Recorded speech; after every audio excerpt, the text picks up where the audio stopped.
ಹರಿ ಓ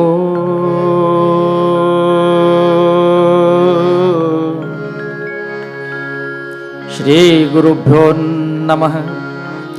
ಶ್ರೀ ಗುರುಗಣಾಧಿಪತಯೇ ನಮಃ. ಶ್ರೀ ಸರಸ್ವತೇ ಗಜಾನನಂ ಭೂತಗಣಾಧಿಸೇವಿತಂ ಕಪಿತ್ತಜಂಬೂ ಫಲಸಾರಭಕ್ಷಿತೌ ಉಮಾಸುತಂ ಶೋಕ ವಿನಾಶಕಾರಕಂ ನಮಾಮಿ ವಿಘ್ನೇಶ್ವರ ಪಾದಪಂಕಜಂ. ಶಾಂತಾಕಾರಂ ಭುಜಗಶಯನಂ ಪದ್ಮನಾಭಂ ಸುರೇಶಂ ವಿಶ್ವಾಧಾರಂ ಗಗನಸದೃಶಂ ಮೇಘವರ್ಣಂ ಶುಭಾಂಗಂ ಲಕ್ಷ್ಮೀಕಾಂತಂ ಕಮಲನಯನಂ ಯೋಗಿರ್ವಿದ್ಯಾನಗಮ್ಯಂ ವಂದೇ ವಿಷ್ಣುಂ ಭವಭಯಹರಂ ಸರ್ವಲೋಕೈಕನಾಥಂ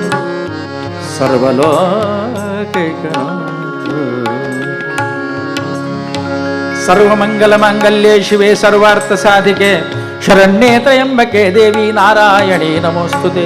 ಗೌರಿ ನಾರಾಯಣಿ ನಮೋಸ್ತುತೆ. ಕಲ್ಯಾಣಾದ್ಭುತಗಾತ್ರಾಯ ಕಾಮಿತಾರ್ಥಪ್ರದಾಯಿನೇ ಶ್ರೀಮದ್ವೆಂಕಟನಾಥಾಯ ಶ್ರೀನಿವಾಸಾಯ ತೇ ನಮಸ್ತೆ ನಮಃ. ನಮಸ್ತೆಸ್ತು ಮಹಾಮಾಯೆ ಶ್ರೀಪೀಠೆ ಸುರಪೂಜಿತೆ ಶಂಖಚಕ್ರಗದಾಹಸ್ತೆ ಶ್ರೀ ಮಹಾಲಕ್ಷ್ಮೀ ನಮೋಸ್ತುತೆ. ಸರಸ್ವತೀ ನಮಸ್ತುಭ್ಯಂ ವರದೆ ಕಾಮರೂಪಿಣಿ ವಿದ್ಯಾರಂಭಂ ಕರಿಷ್ಯಾಮಿ ಸಿದ್ಧಿರ್ಭವತು ಮೇ ಸದಾ ಸದಾ.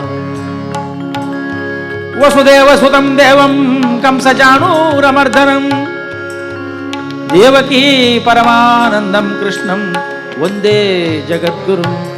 ಕೃಷ್ಣಂ ವಂದೇ ಜಗದ್ಗುರುಂ. ಲಕ್ಷ್ಮೀರಮಣ ಗೋವಿಂದ ಗೋವಿಂದ. ಹರ ನಮ ಪಾರ್ವತೀಪತೆ ವಲ್ಲಭ ಹರ ಹರ ಮಹದೇವ. ರಘುರಾಮಚಂದ್ರ ಕೀ ಜೈ. ವಂದಿಸುವುದು ಆದಿಯಲ್ಲಿ ಗಣನಾಥನ ಗಣನಾಥ.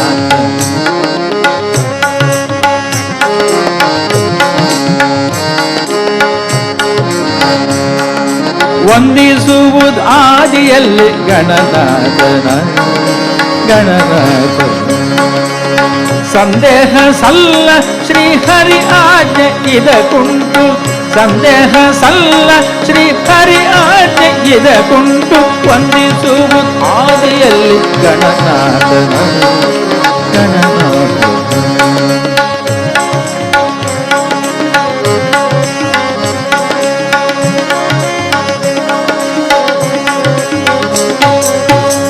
ಆದಿಯಲ್ಲಿ ಧರ್ಮಜನು ನಿನ್ನ ಪ್ರಾರ್ಥನೆ ಮಾಡಿ ಸಾಧಿಸಿದ ರಾಜ್ಯವನ್ನು ಗಣನಾಥನ. ಆದಿಯಲ್ಲಿ ಧರ್ಮಜನು ನಿನ್ನ ಪ್ರಾರ್ಥನೆ ಮಾಡಿ ಸಾಧಿಸಿದ ರಾಜ್ಯವನ್ನು ಗಣನಾಥನ. ಹಿಂದೆ ರಾವಣ ತಾನು ವಂದಿಸದೆ ಗಜಮುಖನ. ಹಿಂದೆ ರಾವಣ ತಾನು ವಂದಿಸದೆ ಗಜಮುಖನ. ಸಂದರಾಮಣ ರಣದಿ ಗಣನಾಥ ವಂದಿಸುವುದು ಆದಿಯಲ್ಲಿ ಗಣನಾಥ ಗಣನಾಥ. ಸಂದೇಹ ಸಲ್ಲ ಶ್ರೀಹರಿ ಆಜ್ಞೆ ಇದಕ್ಕುಂಟು. ಸಂದೇಹ ಸಲ್ಲ ಶ್ರೀಹರಿ ಆಜ್ಞೆ ಇದಕ್ಕುಂಟು. ವಂದಿಸುವುದು ಆದಿಯಲ್ಲಿ ಗಣನಾಥನ ಗಣನಾಥನ ಗಣನಾಥನ ಗಣನಾಥನ ಗಣನಾಥನ ಗಣನಾಥನ. ಪುಂಡರೀನಾಥ ಭಗವಾನಕೇ. ಕೀರ್ತನಾರಂಭ ಕಾಲದಲ್ಲಿ ಸರ್ವ ವಿಘ್ನ ನಿವಾರಕನಾಗಿರತಕ್ಕಂಥ ವಿಘ್ನೇಶನನ್ನು ಪ್ರಾರ್ಥನೆ ಮಾಡಿಯೇ ಕೆಲಸ. ಸನಾತನ ಹಿಂದೂ ಸಂಸ್ಕೃತಿ ಭಾರತೀಯ ಭಕ್ತಿ ಪಂಥದಲ್ಲಿ ಮೊದಲ ಒಂದೇ ದೇವರಾಗಿ ಮಹಾಗಣೇಶನಿದ್ದಾನೆ. ತಮಗೆಲ್ಲ ಗೊತ್ತಿರುವ ಹಾಗೆ ಶ್ರೀ ಗಣೇಶ ಹಬ್ಬ ಸಮಿತಿ ಅಂತೇಳಿ ಮಾಡಿಕೊಂಡು 35 ವರ್ಷಗಳ ಪರ್ಯಂತ ಈ ಒಂದು ಆರಾಧನೆಯನ್ನು ಮಾಡಿಕೊಂಡು ಬರ್ತಾ ಇದ್ದೇನೆ. ನೀವೆಲ್ಲ ಖಂಡಿತವಾಗಿಯೂ ಕೂಡ ಬಹಳ ಸಂಪೂರ್ಣವಾದಂಥ ಒಂದು ಅನುಗ್ರಹ ದೇವರದ್ದು ಸಿಕ್ಕುವುದಕ್ಕೆ ಏನು ಸಂಶಯ ಇಲ್ಲ. ಅದು ಕೂಡ ಶ್ರೀಕೃಷ್ಣನ ಮಂದಿರ. ಆ ಸಭಾಂಗಣದಲ್ಲಿ ಆಗುವಂಥ ಈ ಸಂದರ್ಭದಲ್ಲಿ ದೇವತಾ ಕಾರ್ಯಕ್ರಮಕ್ಕೆ ಹತ್ತಿರವಾಗಿರತಕ್ಕಂಥ ಒಂದು ಪೂರಕವಾದಂಥ ಸಾಂಸ್ಕೃತಿಕ ಕಾರ್ಯಕ್ರಮ. ಕಥೆಯನ್ನು ಅಥವಾ ಯಾವುದೇ ವಿಚಾರಗಳನ್ನು ಬೇರೆ ಬೇರೆ ರೀತಿಯಲ್ಲಿ ಕಾಣಬಹುದಂತೆ. ಅಂದರೆ ರೂಪಕದಲ್ಲಿ ಕಾಣಬಹುದು, ನೃತ್ಯದಲ್ಲಿ ನಾವು ತೋರಿಸಬಹುದು, ಭಜನೆಯಲ್ಲಿ ನಾವು ಹೇಳಬಹುದು, ಯಕ್ಷಗಾನದಲ್ಲಿ ನಾವು ಪ್ರತಿಬಿಂಬಿಸಬಹುದು. ಆದರೆ ಹರಿಕಥೆಯಲ್ಲಿ ಕೂಡ ಅದು ಹೇಗೆ ಎಂಬುದನ್ನು ನಿಮಗೆ ತೋರಿಸಿಕೊಡುವಂಥ ಒಂದು ಪ್ರಯತ್ನ ಸಮಿತಿ ಮಾಡಿದೆ. ಹಿರಿಯರಾಗಿರತಕ್ಕಂಥ ಶ್ರೀಯುತ ಶಶಿಯಣ್ಣನವರು ನಮ್ಮನ್ನು ಸಂಪರ್ಕಿಸಿ ಇಂಥ ಒಂದು ಗೌರವದ ಪ್ರೋತ್ಸಾಹವನ್ನು ಕೊಟ್ಟಿದ್ದಾರೆ. ಅವರೊಟ್ಟಿಗೆ ಎಲ್ಲ ಸಮಿತಿಯವರು ಸೇರಿಕೊಂಡು ಅದಕ್ಕೆ ಕೈ ಜೋಡಿಸಿದ್ದಾರೆ. ಹಿರಿಯರ ಆಶೀರ್ವಾದದ ಶ್ರೀರಕ್ಷೆ ಕಲಾವಿದರಿಗೆ ಬೇಕು ಅಂತೇಳಿ ತುಂಬ ಸಂತೋಷ ಆಗ್ತಾ ಇದೆ. ಇಂತಹ ಒಂದು ಸೇವೆಯಲ್ಲಿ ಯಾವ ರೀತಿ ನಾವು ಭಾಗವಹಿಸಬೇಕು ಅಂಥೇಳಿ ನಿಮ್ಮನ್ನು ಕಂಡು ಗೊತ್ತಾಯಿತು. ಹೇಗೆ ಅಂತ ಹೇಳಿದ್ರೆ, ಅನ್ನ ಪ್ರಸಾದ ಸ್ವೀಕರಿಸುವುದು, ಪಂಚಕಜ್ಜಾಯ ಪ್ರಸಾದ ಸ್ವೀಕರಿಸುವುದು, ಸೇವೆಯನ್ನು ಕೊಡುವುದು, ತೀರ್ಥ ತೆಗೊಳ್ಳುವುದು, ಮಂಗಳ ಆರತಿಯಲ್ಲಿ ಭಾಗವಹಿಸುವುದು, ಅಲಂಕಾರದಲ್ಲಿ ಭಾಗವಹಿಸುವುದು, ಇದೆಲ್ಲ ಭಕ್ತಿ ಭಗವಂತನಿಗೆ ತೋರುವಂಥದ್ದು. ಅಲ್ಲಿಗೆ ಮುಗಿಯಲಿಲ್ಲ. ಭಕ್ತಿ ಪೂರ್ಣ ಆಗುವುದು ಹೇಗೆ? ನವವಿಧ ಭಕ್ತಿಯಲ್ಲಿ ಶ್ರವಣ ಭಕ್ತಿ ಕೂಡ ಒಂದಾಗಿದೆ. ಇವೆಲ್ಲ ಈ ಕಾರ್ಯಕ್ರಮವನ್ನು ನೋಡುವಂಥದ್ದು, ಕೇಳುವಂಥದ್ದು ಮಾಡಿದರೆ ಅಲ್ಲಿಗೆ ನಿಮ್ಮ ಭಕ್ತಿ ಪೂರ್ಣ ಆಯಿತು, ಅನುಗ್ರಹವೂ ಪೂರ್ಣ ಸಿಗ್ತದೆ. ಅರ್ಧದಲ್ಲಿ ಹೋದ್ರ ಪೂರ್ಣ ಆಗಲಿಲ್ಲ ಅಂತ ಲೆಕ್ಕ. ಹಾಗಾಗಿ ಇಂತಹ ಒಂದು ಕಾರ್ಯಕ್ರಮವನ್ನು ಪೂರ್ತಿ ನೋಡಿದಾಗ ನಿಮ್ಮ ಸಮರ್ಪಣಾ ಮನೋಭಾವನೆ, ಪೂರ್ಣ ಭಕ್ತಿ ದೇವರಿಗೆ ಸಂದಿತು, ಪೂರ್ಣ ಅನುಗ್ರಹವೂ ಕೂಡ ನಿಮಗೆ ಸಿಗ್ತದೆ. ಇದು ಬಹಳ ಮುಖ್ಯವಾದ. ಯಾಕಂದರೆ 3 ಆರಾಧನೆಗಳು ಬಹಳ ಮುಖ್ಯವಾದ್ದು. ಒಂದು ದೇವತಾ ಆರಾಧನೆ, ಭಟ್ರು ಪೂಜೆ ಮಾಡುವಂಥದ್ದು, ಉತ್ಸವ ಮಾಡುವಂಥದ್ದು, ಹೋಮ ಮಾಡುವಂಥದ್ದು, ಭಜನೆ ಮಾಡುವಂಥದ್ದು. 2ನೇ ಆರಾಧನೆ ಪ್ರಸಾದ ವಿತರಣೆಯಲ್ಲಿ ಸಮಾರಾಧನೆ ಅಂತ ಹೆಸರು. ದೇವತಾ ಆರಾಧನೆ, ಸಮಾರಾಧನೆ. ಇನ್ನು 3ನೇದ್ದು ಯಾವುದು? ಕಲಾರಾಧನೆ. ಈ 3 ಆರಾಧನೆಗಳನ್ನು ಮಾಡಿದಾಗ ಶ್ರೀಕೃಷ್ಣ ಅರ್ಪಣಮಸ್ತು ಅಂತೇಳಿ ಅದು ಭಗವಂತನಿಗೆ ಸಲ್ತದೆ. ಹಾಗಾಗಿ ಈ ಆರಾಧನೆ ನಡೀತಾ ಇದೆ. ಭರತ ನೃತ್ಯವನ್ನು ತಾವೆಲ್ಲ ಗಮನಿಸಿ ಒಳ್ಳೆಯ ಪ್ರೋತ್ಸಾಹವನ್ನು ಕೊಟ್ಟಿದ್ದೀರಿ. ಅಂತಹ ರೀತಿಯಲ್ಲಿ ಈ ಕಾರ್ಯಕ್ರಮ ಎಷ್ಟು ಉದ್ದವೂ ಮಾಡಬಹುದು, ಎಷ್ಟು ಗಿಡ್ಡವೂ ಮಾಡಬಹುದು. ಹಾಗಾಗಿ ಅದು ನಿಮ್ಮ ಮೇಲೆ ಉಂಟು. ಹಾಗಾಗಿ ನಾವು ಇದೆಲ್ಲವೂ ಕೂಡ ಗಣೇಶನ ಮಹಿಮೆಯು, ದೇವಿ ಮಾತ್ಮೆ ಆಟ ನೋಡಿದವರು ಇರಬಹುದು, ಗಣೇಶನ ಮಹಿಮೆ ಇರಬಹುದು, ದೇವಿಯ ಮಹಿಮೆ ಇರಬಹುದು. ಇದೆಲ್ಲವನ್ನು ಸಂಕಲ್ಪೋಚಿತವಾಗಿ ಮಾಡಿದ್ದು ಬೇರೆ ಯಾರು ಅಲ್ಲ, ಹರಿ, ಶ್ರೀಹರಿ, ಶ್ರೀಮನ್ನಾರಾಯಣ ಅಂತ ಹೇಳ್ತೇವೆ ನಾವು. ನಾರಾಯಣ ಅಂತ ಹೇಳಿದ್ರೆ, ನಾರ ಅಂದ್ರೆ ಏನು? ದೋಷ ಅಂತ. ಅಯಣ ಅಂದ್ರೆ ದೋಷ ಇಲ್ಲದವ, ನಿರ್ದೋಷಿ ಆಗಿರ್ತಕ್ಕಂಥವನು ಯಾರು? ಭಗವಂತ, ಅನಂತ ಶಕ್ತಿ. ಅದಕ್ಕೆ ಹೇಳಿದ್ದಾರೆ, ಹರಿ ನಿನ್ನ ಮಹಿಮೆ ಅಪಾರ,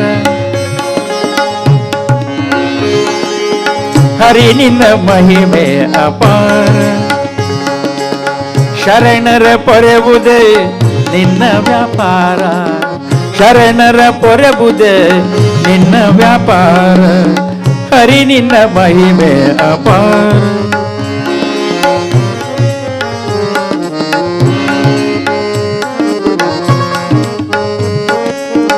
ಭಕುತರಿಗಾಗಿ ಭಕುತರಿಗಾಗಿ ನಿನ್ನವತಾರ, ಭಕುತರಿಗಾಗಿ ನಿನ್ನವತಾರ, ಭಕುತರ ಬಳಿಯೇ ನಿನ್ನ ಸಂಚಾರ, ಭಕುತರ ಬಳಿಯೇ ನಿನ್ನ ಸಂಚಾರ, ಹರಿ ನಿನ್ನ ಮಹಿಮೆ ಅಪಾರ, ಶರಣರ ಪೊರೆಬುದ ನಿನ್ನ ವ್ಯಾಪಾರ, ಶರಣರ ಪೊರೆಬುದ ನಿನ್ನ ವ್ಯಾಪಾರ, ಹರಿ ನಿನ್ನ ಮಹಿಮೆ ಅಪಾರ.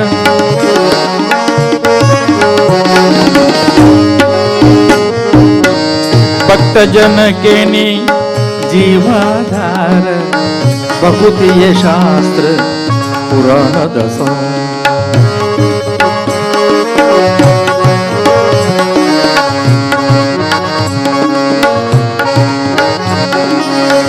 ಕಲಿಯೊಳನ್ಯ ಸಾಧನೆ ನಿಸ್ಸಾರ, ಛಲ ಬಿಡು ಭಕ್ತಿ ಒಂದೇ ಆಧಾರ, ಕಲಿಯೊಳನ್ಯ ಸಾಧನೆ ನಿಸ್ಸಾರ, ಛಲ ಛಲ ಬಿಡು ಭಕ್ತಿಯೊಂದೇ ಆಧಾರ ಹರಿ ನಿನ್ನ ಮಹಿಮೆ ಹರಿ ನಿನ್ನ ಮಹಿಮೆ ಶರಣರ ಪೊರೆವುದ ನಿನ್ನ ವ್ಯಾಪಾರ ಶರಣರ ಪೊರೆವುದ ನಿನ್ನ ವ್ಯಾಪಾರ ಹರಿ ನಿನ್ನ ಮಹಿಮೆ ಹರಿ ನಿನ್ನ ಮಹಿಮೆ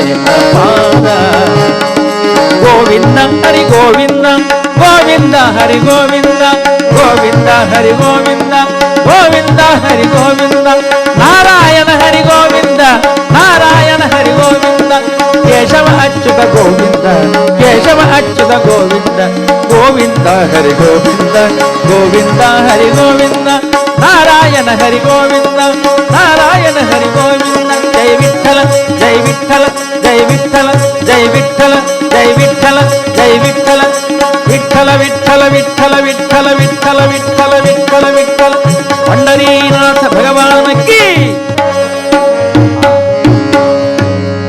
ಈ ರೀತಿಯಲ್ಲಿ ಭಗವಂತನನ್ನು ನಾವು ನೆನೆಯಬೇಕಾಗಿದೆ. ಯಾಕೆಂದ್ರೆ ಅಂತ ಹರಿ ಮಹಿಮಾವಂತ, ಅವನ ಮಹಿಮೆ ಹೇಗೆ ಎಲ್ಲಿ ಯಾವಾಗ ಅಂತ ಹೇಳಲಿಕ್ಕೆ ಬರುವುದಿಲ್ಲ.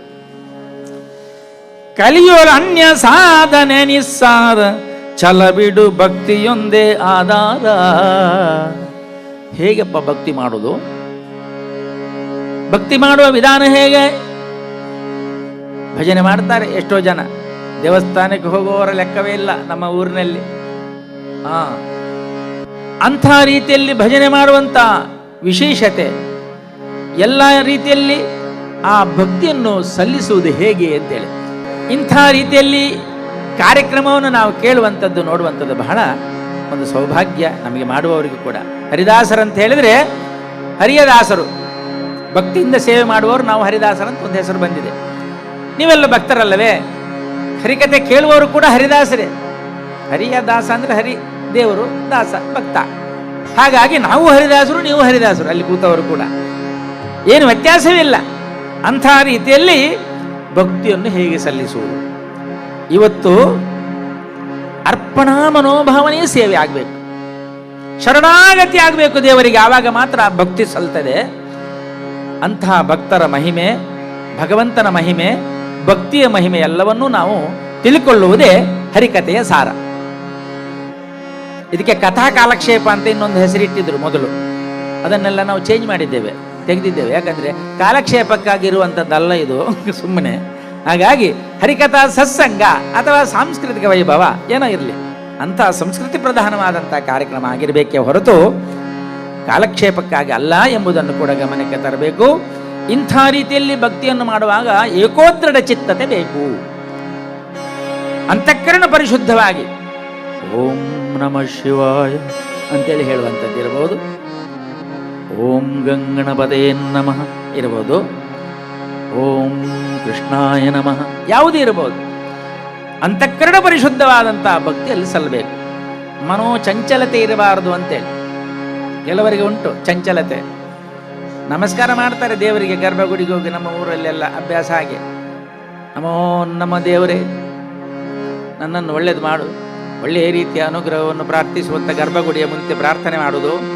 ಹೊಸ ಚಪ್ಪಲಿ ತಗೊಂಡದ್ದನ್ನು ಹೊರಗಿಟ್ಟಿದ್ದೇನೆ, ಯಾರು ಕೊಂಡೋಗ್ತಾರೋ ಏನೋ. ಹೊಸ ಶೂ ತಗೊಂಡಿದ್ದಾನೆ ಅಂತ ಅದನ್ನೆಲ್ಲ ತೆಗೆದಿಟ್ಟಿದ್ದಾನೆ, ಅದನ್ನೇ ನೆನೆಸಿ ಕೈ ಮುಗಿಯುವುದು ಸುಮ್ಮನೆ. ಅಲ್ಲ, ದೇವಸ್ಥಾನದಲ್ಲೂ ಕಷ್ಟ, ಇಲ್ಲಿ ಮಾತ್ರ ಅದು ಏನಾಗುವುದಿಲ್ಲ. ನಮ್ಮ ಊರಲ್ಲಿ ಅದು ಉಂಟು, ಗೊತ್ತುಂಟು ನಿಮಗೆ. ಗಂಡ ಹೆಂಡತಿ ಇಬ್ಬರು ದೇವಸ್ಥಾನಕ್ಕೆ ಬಂದರಂತೆ, ಒಂದು ಮಗು ಉಂಟು ಪ್ರತ್ಯೇಕ. ದೇವಸ್ಥಾನಕ್ಕೆ ಬಂದವರು ಒಳಗೆ ಹೋಗುವಾಗ ಹೆಂಡತಿ ಹತ್ರ ಹೇಳ್ತಾನಂತೆ, ಹೊಸ ಶೂ ನಿನ್ನೆ ತಗೊಂಡದ್ದು, 3,000 ಕೊಟ್ಟಿದ್ದೇನೆ, ನಾನು ಹೊರಗೆ ನಿಲ್ತೇನೆ, ನೀನು ಹೋಗು ಮಗುವನ್ನು ಹಿಡ್ಕೊಂಡು ಅಂತ. ಎಂಥ ಅವಸ್ಥೆ ನಿಮ್ಮದು! ದೇವಸ್ಥಾನಕ್ಕೆ ಭಕ್ತಿಯಿಂದ ಕಾರಣಿಕವಾಗಿ ಇರುವಂಥ ದೇವರ ಹತ್ತಿರ ಬಂದಿದ್ದೇವೆ, ನೀವು ಹಾಗೆ ಹೇಳುವುದು ಯಾಕೆ ಅಂತ ಗಂಡನಿಗೆ ಹೇಳ್ತಾಳೆ. ನಿನಗೆ ಗೊತ್ತಿಲ್ಲ ಇಲ್ಲಿದ್ದು, ನಾನು ಇಲ್ಲಿ ನಿಲ್ತೇನೆ, ನೀನು ಒಳಗೆ, ಈಗ ಹಣ ಬೇಕಾ ನಿನಗೆ, ಒಳಗೆ ಹೋಗಿ ಎಂಥ ಹರಕೆ ಉಂಟು ಹಾಕಿ ಬಾ ಅಂತ. ಹಾಗಲ್ಲ, ಇಲ್ಲಿ ಕಾರಣಿಕ ದೇವರು, ಭಾಳ ಸತ್ಯದ ದೇವರು. ಹಾಗಾಗಿ ನೀವು ಬನ್ನಿ ಸ್ವಾಮಿ, ಏನಾಗುವುದಿಲ್ಲ, ನಿಮ್ಮ ಶೂ ಅಲ್ಲೇ ಇರ್ತದೆ, ಬನ್ನಿ ಒಳಗೆ ಹೋಗುವ. ಒಂದು ವೇಳೆ ನಿಮ್ಮ ಶೂ ಬರುವಾಗ ಅಲ್ಲೇ ಇದ್ದರೆ ಮತ್ತೊಂದು 50 ರೂಪಾಯಿ ಡಬ್ಬಿಗೆ ಹಾಕುವ, ಹರಕ್ಕೆ ಬರಬೇಕು ನೀವು ಒಳಗೆ ಅಂತ ಹೇಳಿದಿಲ್ಲಂತೆ. ಆಯ್ತು, ಆಯ್ತಂತ ಮತ್ತೆ ನೋಡಿ ಹೆಚ್ಚು ಕಡಿಮೆ ಆದರೆ ನೀನೇ ಜವಾಬ್ದಾರಿ ಅಂತ ಹೇಳಿದ.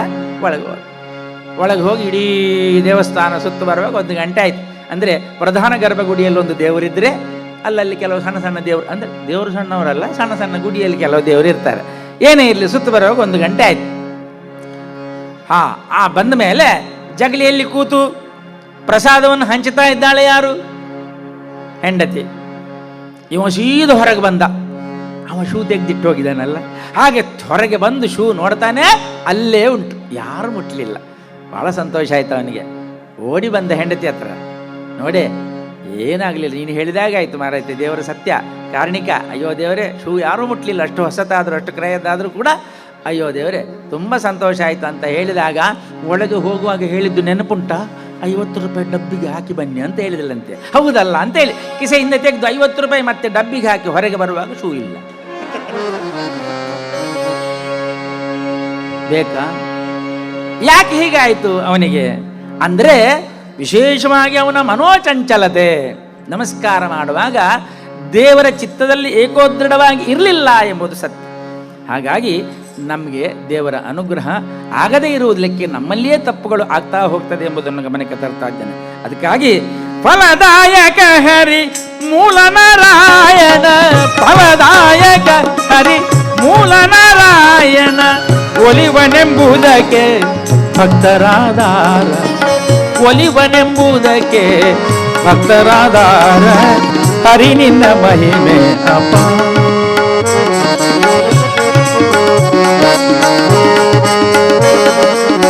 ಭಕ್ತರಿಗಾಗಿ ನಿನ್ನವತಾರ, ಭಕ್ತರಿಗಾಗಿ ನಿನ್ನವತಾರ, ಭಕ್ತರ ಬಳಿಯ ನಿನ್ನ ಸಂಚಾರ, ಹರಿ ನಿನ್ನ ಮಹಿಮೆ ಅಪಾರ. ಶರಣರ ಪೊರೆಬುದೆ ನಿನ್ನ ವ್ಯಾಪಾರ, ಶರಣರ ಪೊರೆಬುದೆ ನಿನ್ನ ವ್ಯಾಪಾರ, ಹರಿ ನಿನ್ನ ಮಹಿಮೆ ಅಪಾರ, ಹರಿ ನಿನ್ನ ಮಹಿಮೆ ಅಪಾರ. ಅಂತ ಹರಿ ಅಪಾರವಾದಂತಹ ಮಹಿಮೆ ಉಳ್ಳವನು. ಭಕ್ತ ಜನಕ್ಕೆ ಜೀವನಕ್ಕೆ ಆಧಾರವಾಗಿರತಕ್ಕಂಥ ಆ ದೇವರನ್ನು ನಾವು ನಂಬುವಂತಹ ಸಂದರ್ಭದಲ್ಲಿ ಕೇವಲ ಭಜನೆ ಮಾಡಿದರೆ ಸಾಲದು, ಹರಕೆ ಕೊಟ್ಟರೆ ಸಾಲದು. ಅಂದ್ರೆ ವಿಶೇಷವಾಗಿರತಕ್ಕಂಥ ಗುಣಗಳನ್ನು ಪರೀಕ್ಷೆ ಮಾಡ್ತಾನಂತೆ ಭಗವಂತ. ತಸ್ಯ ಪ್ರಾಣಿ ಉಪಕಾರೇಣ ಪ್ರೀತೋ ಭವತಿ ಕೇಶವ. 4 ಜನರಿಗೂ ಉಪಕಾರ ಮಾಡುವಂತಹ ಸತ್ಕರ್ಮ ಅವನಿಂದ ಏನು ನಡೀತದೆ?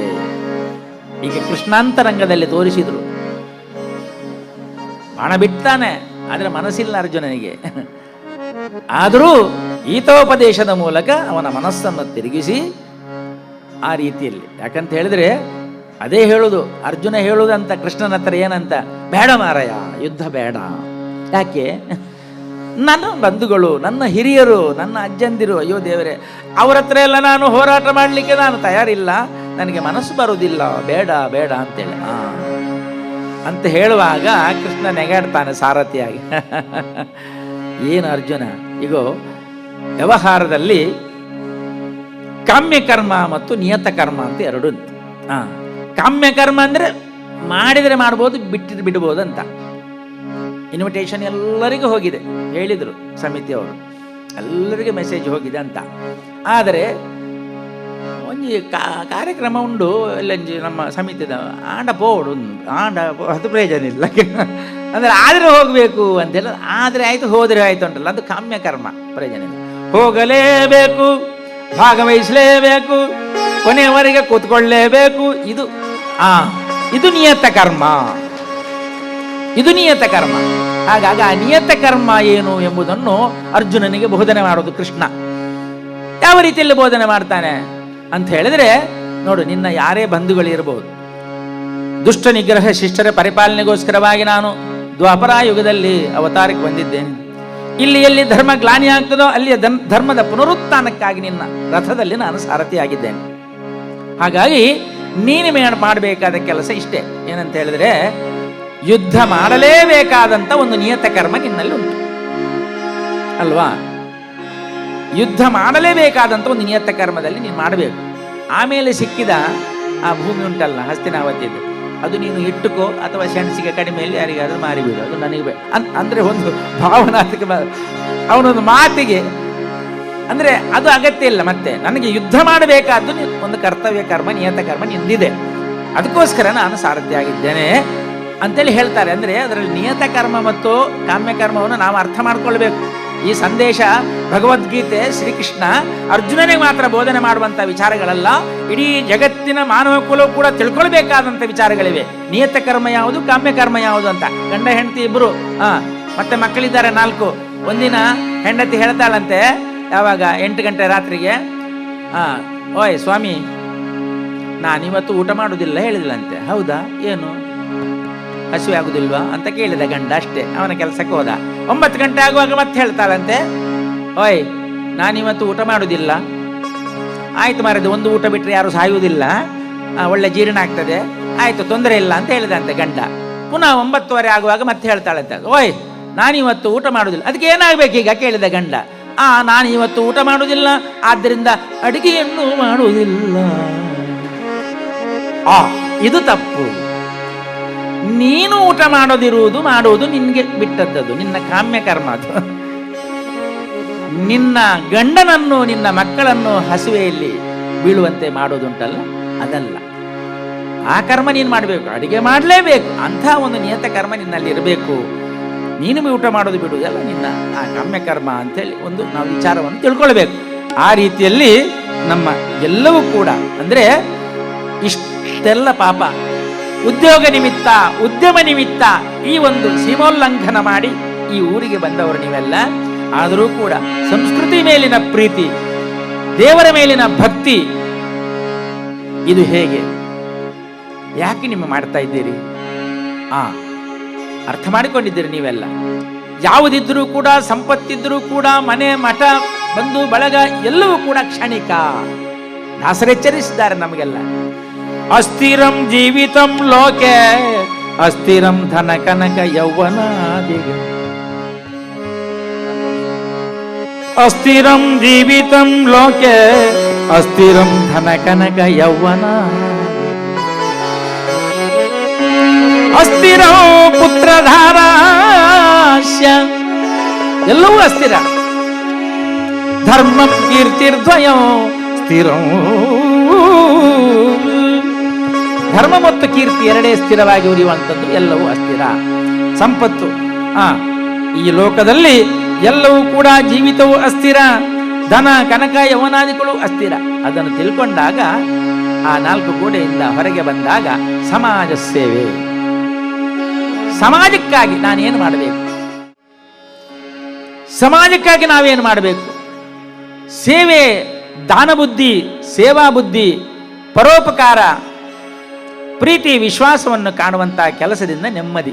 ಆ ನೆಮ್ಮದಿಯನ್ನು ನೀವು ಪಡ್ಕೊಂಡಿದ್ದೀರಿ. ನೆಮ್ಮದಿ ಬೇಕು ಮನುಷ್ಯನಿಗೆ. ನೆಮ್ಮದಿ ಬೇಕಾದರೆ ಈ ರೀತಿಯ ಕೆಲಸಗಳ ಮೂಲಕವಾಗಿ ನಾವು ಮಾಡಲೇಬೇಕು. ಬಹಳ ಒಳ್ಳೆಯ ರೀತಿಯಲ್ಲಿ ನೀವೆಲ್ಲರೂ ಕೂಡ ಬಹಳ ಇಂಥ ಒಂದು ಒಗ್ಗಟ್ಟಾಗಿ ಸಮೂಹದ ಚಿಂತನೆಯಿಂದ ಒಳ್ಳೆಯ ಕಾರ್ಯಕ್ರಮಗಳನ್ನು ಮಾಡ್ತೀರಿ. ಮುಂದಿನ ಪೀಳಿಗೆಗೆ, ಮಕ್ಕಳಿಗೂ ಕೂಡ ಒಂದು ರೀತಿಯಲ್ಲಿ ಅದನ್ನು ಕಲಿಸಿಕೊಡುವ, ಇಲ್ಲಿ ಭಜನೆ ಇರ್ಬೋದು, ನೃತ್ಯ ಇರ್ಬೋದು, ಎಲ್ಲವೂ ಅದನ್ನು ಸರಿಯಾಗಿ ತಿಳ್ಕೊಳ್ಳುವ ಹಾಗೆ ಮಕ್ಕಳಿಗೆ ಮಾಡಬೇಕು. ಎಲ್ಲವಾದರೂ ಪ್ರಯೋಜನ ಇಲ್ಲ. ಇಂಥ ರೀತಿಯಲ್ಲಿ ನಾವೆಲ್ಲರೂ ಕೂಡ ಈ ದೇವರ ಮಹಿಮೆ, ಭಕ್ತರ ಮಹಿಮೆಯನ್ನು ತಿಳ್ಕೊಳ್ಳುವಂಥ ಒಂದು ಆ ಸ್ಥಿರವಾಗಿ ಉಳಿಯುವಂತಹ ಧರ್ಮ ಕೀರ್ತಿ ಹೇಗೆ ಎಂಬುದನ್ನು ಸತ್ಕರ್ಮದಲ್ಲಿ ನಾವು ಮಾಡಿಕೊಂಡು ಹೋದಾಗ ಮಾತ್ರ ಭಗವದ್ ಅನುಗ್ರಹ ಆಗ್ತದೆ ಎಂಬುದನ್ನು ದಾಸರು ಎಚ್ಚರಿಸಿದ್ದಾರೆ. ದೇವಾದಿದೇವತೆಗಳು ಮತ್ತು ರಕ್ಕಸರು ಹೋರಾಟ ಮಾಡುವುದರ ಮೂಲಕವಾಗಿ ಅಮೃತವನ್ನು ಪಡೀತಾ ಇದ್ದಾರಂತೆ. ಗಣೇಶನ ಮಹಿಮೆ ಬಹಳಷ್ಟಿದೆ. ನೀವೊಂದು ಶ್ಲೋಕವನ್ನು ಕೇಳಿರಬಹುದು. ಶುಕ್ಲಾಂಬರಧರಂ ವಿಷ್ಣುಂ ಶಶಿವರ್ಣಂ ಚತುರ್ಭುಜಂ ಪ್ರಸನ್ನವದನಂ ಧ್ಯಾಯೇತ್ ಸರ್ವ ವಿಘ್ನೋಪಶಾಂತಯೇ. ಈ ಶ್ಲೋಕ ವಿಘ್ನೇಶನದ್ದಲ್ಲ, ವಿಷ್ಣು ವಿಘ್ನೇಶನಾದಂಥ ಒಂದು ಶ್ಲೋಕ ಅದು. ಹಾಗಾದರೆ ಅದು ಯಾವಾಗ ಅಮೃತವನ್ನು ಪಡೆಯುವಂಥ ಈ ಹೋರಾಟ ವಾಸುಕಿಯನ್ನು ಆಚೆ ಬದಿಯಲ್ಲಿ ಈಚೆ ಬದಿಯಲ್ಲಿ ಇಟ್ಕೊಂಡಿರುವಾಗ ಅಲ್ಲಿ ಗಣಪತಿಯೇ ಇರಲಿಲ್ಲಂತೆ, ದೇವಾದಿ ದೇವತೆಗಳು ಧ್ಯಾನವೂ ಮಾಡಲಿಲ್ಲಂತೆ. ಆವಾಗ ವಿಷ್ಣುವಿಗೆ ಗೊತ್ತಾಯಿತು, ಅಯ್ಯೋ ದೇವರೇ, ವಿಘ್ನೇಶ್ವರ, ವಿಘ್ನಗಳನ್ನು ದೂರ ಮಾಡತಕ್ಕಂಥವನು ವಿಘ್ನೇಶ್ವರ, ಗಣಗಳಿಗೆಲ್ಲ ಒಡೆಯನಾದಂಥ ಗಣನಾಯಕ. ಅದೇ ರೀತಿಯಲ್ಲಿ ಆನೆಯ ಮುಖವನ್ನು ಹೊಂದಿದ್ದರಿಂದ ಗಜಾನನ ಅಂತೇಳಿ ಅವನನ್ನು ಕೊಂಡಾಡ್ತಾ ಇದ್ದಾರೆ. ಅವನು ಹೋಗಬೇಕು, ಮೊದಲ ಒಂದೇ ದೇವರಾಗಿ ಅವನಿಗೆ ಅಪ್ಪಣೆ ಕೊಡುವಂಥದ್ದು. ಹಾಗಾಗಿ ಎಲ್ಲಿದ್ದಾನೆ ಅಂತ ನೋಡುವಾಗ ಅವನು ಬರಲೇ ಇಲ್ಲ. ಓಹ್, ಈಗ ಕೆಲಸ ಕೆಡ್ತದೆ ಅಂತೇಳಿ ಸಮುದ್ರ ಮಧ್ಯಕ್ಕೆ ಹೋಗಿ ವಿಷ್ಣುವೇ ವಿಘ್ನೇಶನಾಗಿ ದೇವಾದಿ ದೇವತೆಗಳಿಗೆ ಕಾಣಿಸಿಕೊಂಡಂತೆ. ಅದನ್ನು ಹೇಳಿದ್ದಾರೆ. ಯಾವ ರೀತಿಯಲ್ಲಿ? ಶುಕ್ಲಾಂಬರಧರೋ ವಿಷ್ಣು ಶಶಿವರ್ಣಂ, ಶುಕ್ಲಾಂಬರಧರೋ ವಿಷ್ಣು ಶಶಿವರ್ಣಂ, ಚತುರ್ಭುಜಂ ಪ್ರಸನ್ನವದನಂ, ಚತುರ್ಭುಜಂ ಪ್ರಸನ್ನವದನಂ ಧ್ಯಾಯೇತ್ ಸರ್ವವಿಘ್ನೋಪಶಾಂತಯೇ. ಶುಕ್ಲಾಂಬರಧರೋ ವಿಷ್ಣು ಶಶಿವರ್ಣೋ, ಶುಕ್ಲಾಂಬರಧರೋ ವಿಷ್ಣು ಶಶಿವರ್ಣೋ. ವಿಷ್ಣು ಸಮುದ್ರದ ಮಧ್ಯಕ್ಕೆ ಹೋಗಿ ಅಲ್ಲಿ ಯಾವ ರೀತಿ ಕಾಣಿಸಿಕೊಂಡಿದ್ದಾನೆ? ಶುಕ್ಲಾಂಬರಧಾರಿಯಾಗಿ ಶಶಿವರ್ಣ ರೂಪದಲ್ಲಿ, ಆಮೇಲೆ ಚತುರ್ಭುಜನಾಗಿ ಪ್ರಸನ್ನ ವದನದ ಮೂಲಕವಾಗಿ ವಿಘ್ನೇಶನಾಗಿ ಕಾಣಿಸಿಕೊಂಡಾಗ ನಮೋ ನಮೋ ದೇವಾದಿ ದೇವತೆಗಳಿಗೆ ವಿಘ್ನೇಶ ಕಾಣ್ತಾ ಇದ್ದಾನೆ. ಸರ್ವ ವಿಘ್ನೋಪಶಮನಂ ಸರ್ವಸಿದ್ಧಿಕರಂ ಪರಂ ಸರ್ವಜೀವ ಪ್ರಣಯಕಾರಂ ಒಂದೇ ವಿಜಯತೆ ಹರಿಂ ಅಂಥೇಳಿ ಬಹಳ ವಿಶೇಷವಾಗಿ ನಮಸ್ಕಾರ ಮಾಡ್ತಾ ಇದ್ದಾರೆ. ಮಾತ್ರವಲ್ಲ, ಇನ್ನೇನು ಅವನನ್ನು ಭಜನೆ ಮಾಡುವುದರ ಮೂಲಕವಾಗಿ ನಮ್ಮ ಕೆಲಸವನ್ನು ಸಾಧನೆ ಮಾಡಬೇಕು ಅಂತೇಳಿ ದೇವಾದಿ ದೇವತೆಗಳು ವಿಶ್ವಂಬರ ಗಣಪತಿ ಮೂರುತಿ ವಿಶ್ವನಾಮ ಗಣ ಕೊಡು ನಿನ್ನ ಬಗುದಿ, ವಿಶ್ವಂಬರ ಗಣಪತಿ ಮೂರುತಿ.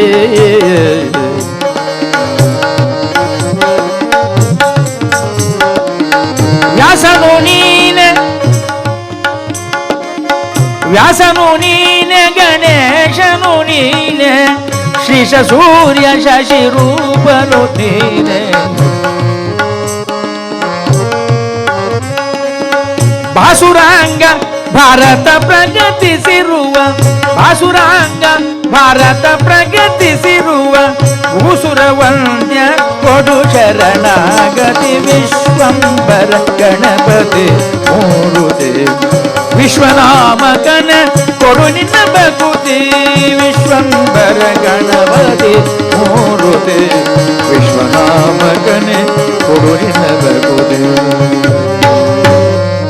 ಲಕ್ಷ್ಮೀರಮಣ ಗೋವಿಂದ ಗೋವಿಂದ.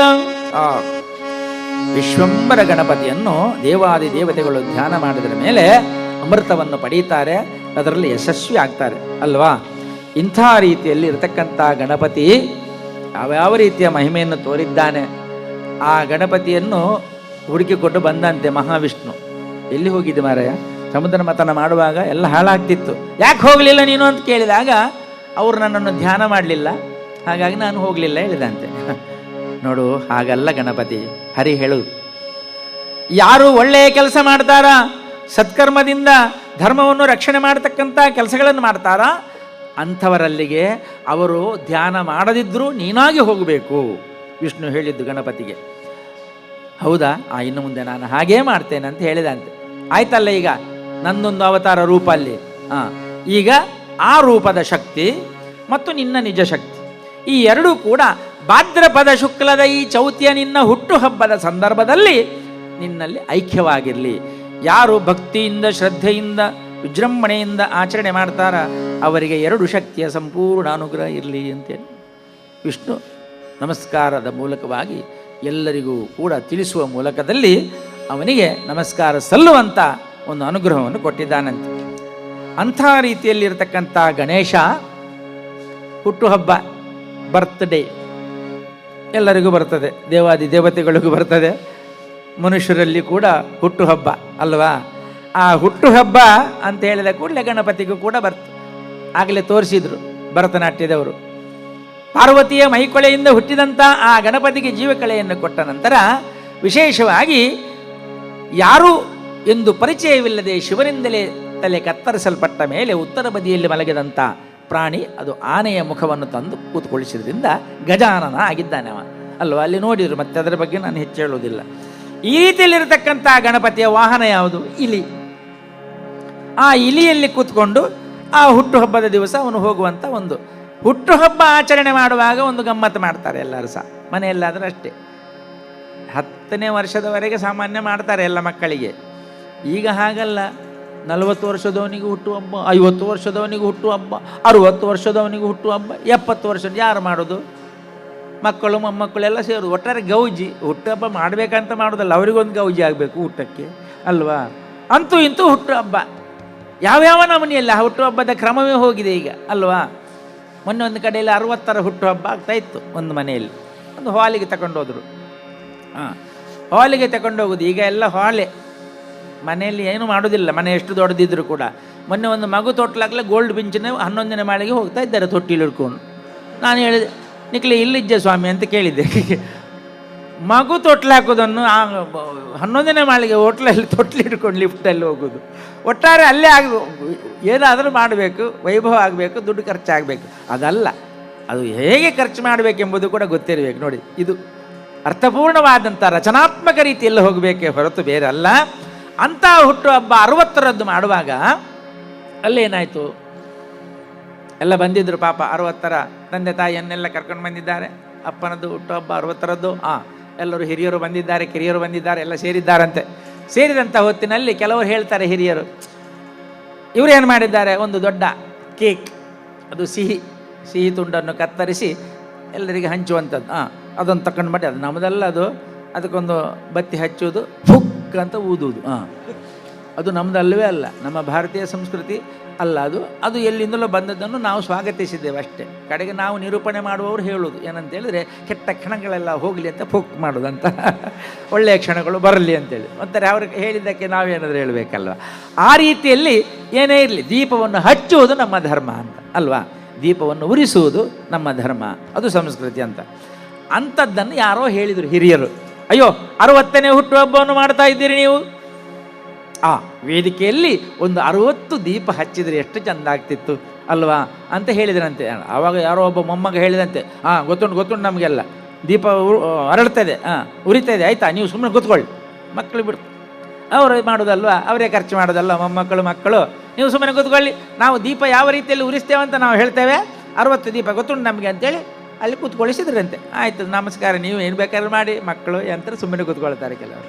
ಓಕೆ, ಲಕ್ಷ್ಮೀರಮಣ ಗೋವಿಂದ ಗೋವಿಂದ. ಆ ರೀತಿಯಲ್ಲಿ ಆಯಿತು. ದೀಪ ಹಚ್ಚುವಾಗ ದೊಡ್ಡದೊಂದು ಕೇಕ್ ಬಂತು. ಅದರ ಮೇಲೆ ಒಂದು ಗುಳ್ಳೆ ಇಟ್ಟಿದ್ದಾರೆ, ಎಷ್ಟು ದೊಡ್ಡದು, ಬಿಳಿ ಗುಳ್ಳೆ. ಎಂಥದ್ದೆಲ್ಲ ಆಗ್ತದಂತೆ ಯಾರಿಗೂ ಗೊತ್ತಿಲ್ಲ. ಆಮೇಲೆ ಮಕ್ಕಳ ಹತ್ರ ದುರ್ಸು ಬಾಣ ಇರ್ತದೆ, ಎಂಥದ್ದೆಲ್ಲ ಇರ್ತದೆ. ಢಮ್ ಅಂತ ಬಣ್ಣಕ್ಕಾಗದ ಚೂರುಗಳೆಲ್ಲ ಹೋಗ್ತದೆ, ಅದೆಲ್ಲ ಬರ್ತದೆ. ಅದೆಲ್ಲ ಆಗುವಾಗ ಶುರುವಾಯಿತು, ಇವರದ್ದು ಮ್ಯೂಸಿಕ್ ಎಲ್ಲ ಶುರುವಾಯಿತು, ಸಂಗೀತ ಎಲ್ಲ ಆಗುವಾಗ ಯಾರೋ ಹೋಗಿ ಆ ಕೇಕಿನ ಮಧ್ಯೆ ಇರುವಂಥ ಗುಳ್ಳೆ ಉಂಟಲ್ವ, ಒಂದು ಸ್ವಿಚ್ ಹಾಕಿದ್ರಲ್ಲಿ ಡಮ್ ಅಂತ ಉರಿತದು. ಎಂಥದ್ದು ಖುಷಿ ಆಯಿತು, ಎಲ್ಲ ಚಪ್ಪಾಳೆ ತಟ್ಟಿದ್ರು. ಆವಾಗ ಆ ಮೊಮ್ಮಗ ಹೋಗಿ ಆ ಹಿರಿಯರ ಹತ್ರ ಹೇಳ್ತಾರಂತೆ, ಗೊತ್ತಾಯ್ತಾ ಈಗ 60 ದೀಪ ಬೇಕಂತಿಲ್ಲ, ಅದು ಯಾವುದಂತ ಗೊತ್ತಾಯ್ತಾ, 60 ವೋಲ್ಟಿನ ಬಲ್ಬು ಅಂತೇಳಿ. ಯಾವ್ಯಾವ ನಮೂನೆಯಲ್ಲಿ ಹುಟ್ಟುಹಬ್ಬ ಆಚರಣೆ ಮಾಡ್ತಾರೆ ಅವರಿಗೆ ಗೊತ್ತು. ಅವನು 60 ದೀಪ ಹಚ್ಚಬೇಕಂತ ಇಲ್ಲ, ನೋಡಿ ನಾವು ಇಟ್ಟದ್ದು ಬಲ್ಬು 60 ವೋಲ್ಟ್ ಇದ್ದು ಅಂತ, ಅದು ಉರಿತಲ್ವ, ಸಾಕಲ್ಲ, ಅಲ್ಲಿಗೆ ಒಂದು ಸಮಾಧಾನ ಆಯಿತು ಅಂತೇಳಿ. ಹಾಗಲ್ಲ, ಹುಟ್ಟುಹಬ್ಬವನ್ನು ಆಚರಣೆ ಮಾಡುವಾಗ ಯಾವ ರೀತಿಯಲ್ಲಿ ಧರ್ಮ ಪ್ರಕಾರವಾಗಿ ಸಂಪ್ರದಾಯವಾಗಿ ಮಾಡಬೇಕಂತ ಪಾರ್ವತಿಗೂ ಗೊತ್ತು. ಆ ಪಾರ್ವತೀ ದೇವಿ ಗಣಪತಿಯನ್ನು ಏನು ಮಾಡ್ತಾಳೆ, ಶುಚಿರ್ಭೂತಳಾಗುವಂತ ಭಾಳ ಒಳ್ಳೆಯ ರೀತಿಯಲ್ಲಿ ಮಿಂದು ಶುಚಿರ್ಭೂತರಾಗಬೇಕು ಮೊದಲು, ಆಮೇಲೆ ದೇವರ ದರ್ಶನ ಮಾಡುವಂಥದ್ದು, ಇದೆಲ್ಲ ಪದ್ಧತಿ. ಅದೇ ರೀತಿಯಲ್ಲಿ ಗಣಪತಿಯನ್ನು ಕೂಡ ಸ್ನಾನ ಮಾಡಿಸಿ ಹೊಸ ಬಟ್ಟೆ ಹಾಕಬೇಕಲ್ವ, ಅದು ಬೇಕು. ಅವನಿಗೇನು ಬಟ್ಟೆ ಪಾಪ, ಅಂತೂ ಇಂತೂ ಒಂದು ಅಲಂಕಾರ ಅಂತೂ ಬೇಕು. ಆ ಮಗುವಿಗೆ, ಆ ಮಗನಿಗೆ ಅಲಂಕಾರ ಮಾಡುವಂಥ ರೀತಿಯಲ್ಲಿ ಪಾರ್ವತಿ ಬಹಳ ಒಳ್ಳೆಯ ರೀತಿಯಲ್ಲಿ ಮಾಡಿ ಮತ್ತೆ ಬೇಕಾದಂಥ ತಿಂಡಿ ತಿನಿಸುಗಳನ್ನು ಕೊಡುವಂಥದ್ದು ಹುಟ್ಟುಹಬ್ಬದ ಧರ್ಮ. ಇದನ್ನು ನಮ್ಮ ದಾಸರು ಹೇಗೆ ವರ್ಣಿಸಿದ್ದಾರೆ ಅಂದರೆ, ನಿಟಿಲ ನೇತ್ರನ ದೇವಿ ಸುತನ ನಾಗಭೂಷಣ ಪ್ರಿಯನೇಯ, ನಿಟಿಲ ನೇತ್ರನ ದೇವಿ ಸುತನ ನಾಗಭೂಷಣ ಪ್ರಿಯನೇ, ಕಟಿಲ ತಾಂಕಿತ ಕೋಮಲಾಂಗನೆ ಕರ್ಣಕುಂಡಲಧಾರನೆ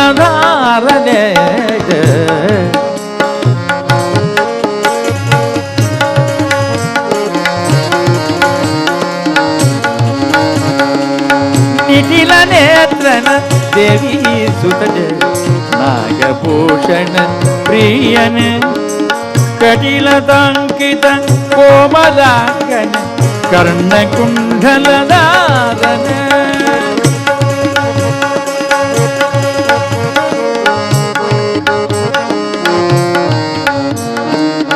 ಪಟ್ಟ ಮುತ್ತಿನ ಹಾರ ಪದಕನ ಬಾಹುಹಸ್ತ ಚತುಷ್ಕ ಇಟ್ಟ ತೊಡುಗೆಯ ಹೇಮ ಕಂಕಣ ಪಾಶ ಅಂಕುಶಧಾರನೆ ಇಟ್ಟ ತೊಡುಗೆಯ ಹೇಮ ಕಂಕಣ ಪಾಶ ಅಂಕುಶಧಾರನೆ ಶರಣು ಸಿದ್ಧಿ ವಿನಾಯಕ ಶರಣು ವಿದ್ಯ ಪ್ರದಾಯ ಶರಣು ಪಾರ್ವತಿ ತನಯ ಮೂರುತಿ ಶರಣು ಮೂಷಿಕ ವಾಹನ ಶರಣು ಸಿದ್ಧಿ ವಿನಾಯಕ ಶರಣು ವಿದ್ಯ ಪ್ರದಾಯಕ ಶರಣು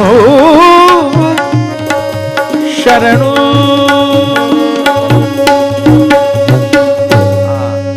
ಈ ರೀತಿಯಲ್ಲಿ ದಾಸರು ವರ್ಣನೆ ಮಾಡಿದ್ದಾರೆ.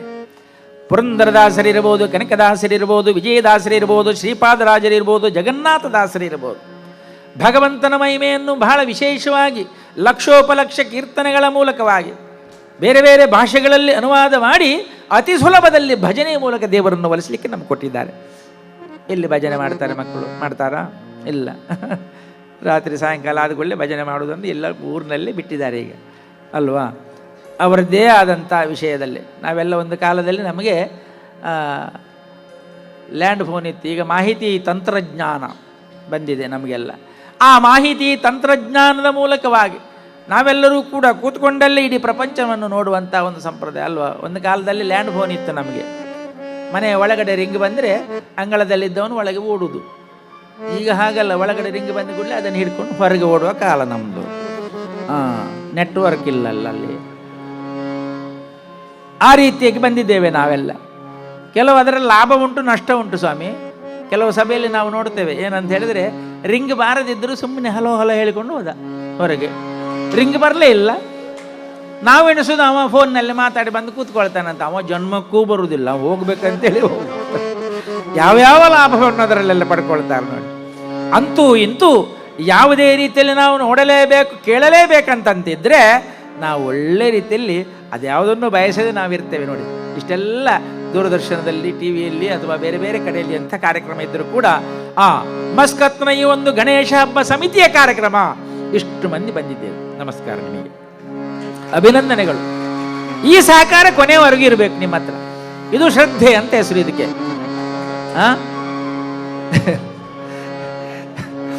ಇದಕ್ಕೆ ಶ್ರದ್ಧೆ ಅಂತ ಹೆಸರು. ಶ್ರದ್ಧಾ ಭಕ್ತಿಯನ್ನು ತೋರುವುದು ಯಾವುದಕ್ಕೆ? ಕೊನೆಯವರೆಗೆ ಅಂತ ಹೇಳಿದ್ರೆ ಗಣೇಶ ಸಮಿತಿಯ ಕಾರ್ಯಕ್ರಮ ಎಲ್ಲಿವರೆಗೆ ಮಾಡ್ತಾರೆ ಅಲ್ಲಿವರೆಗೆ, ನನ್ನ ಕಾರ್ಯಕ್ರಮದವರೆಗೆ ಅಂತ ಹೇಳಿದಲ್ಲ.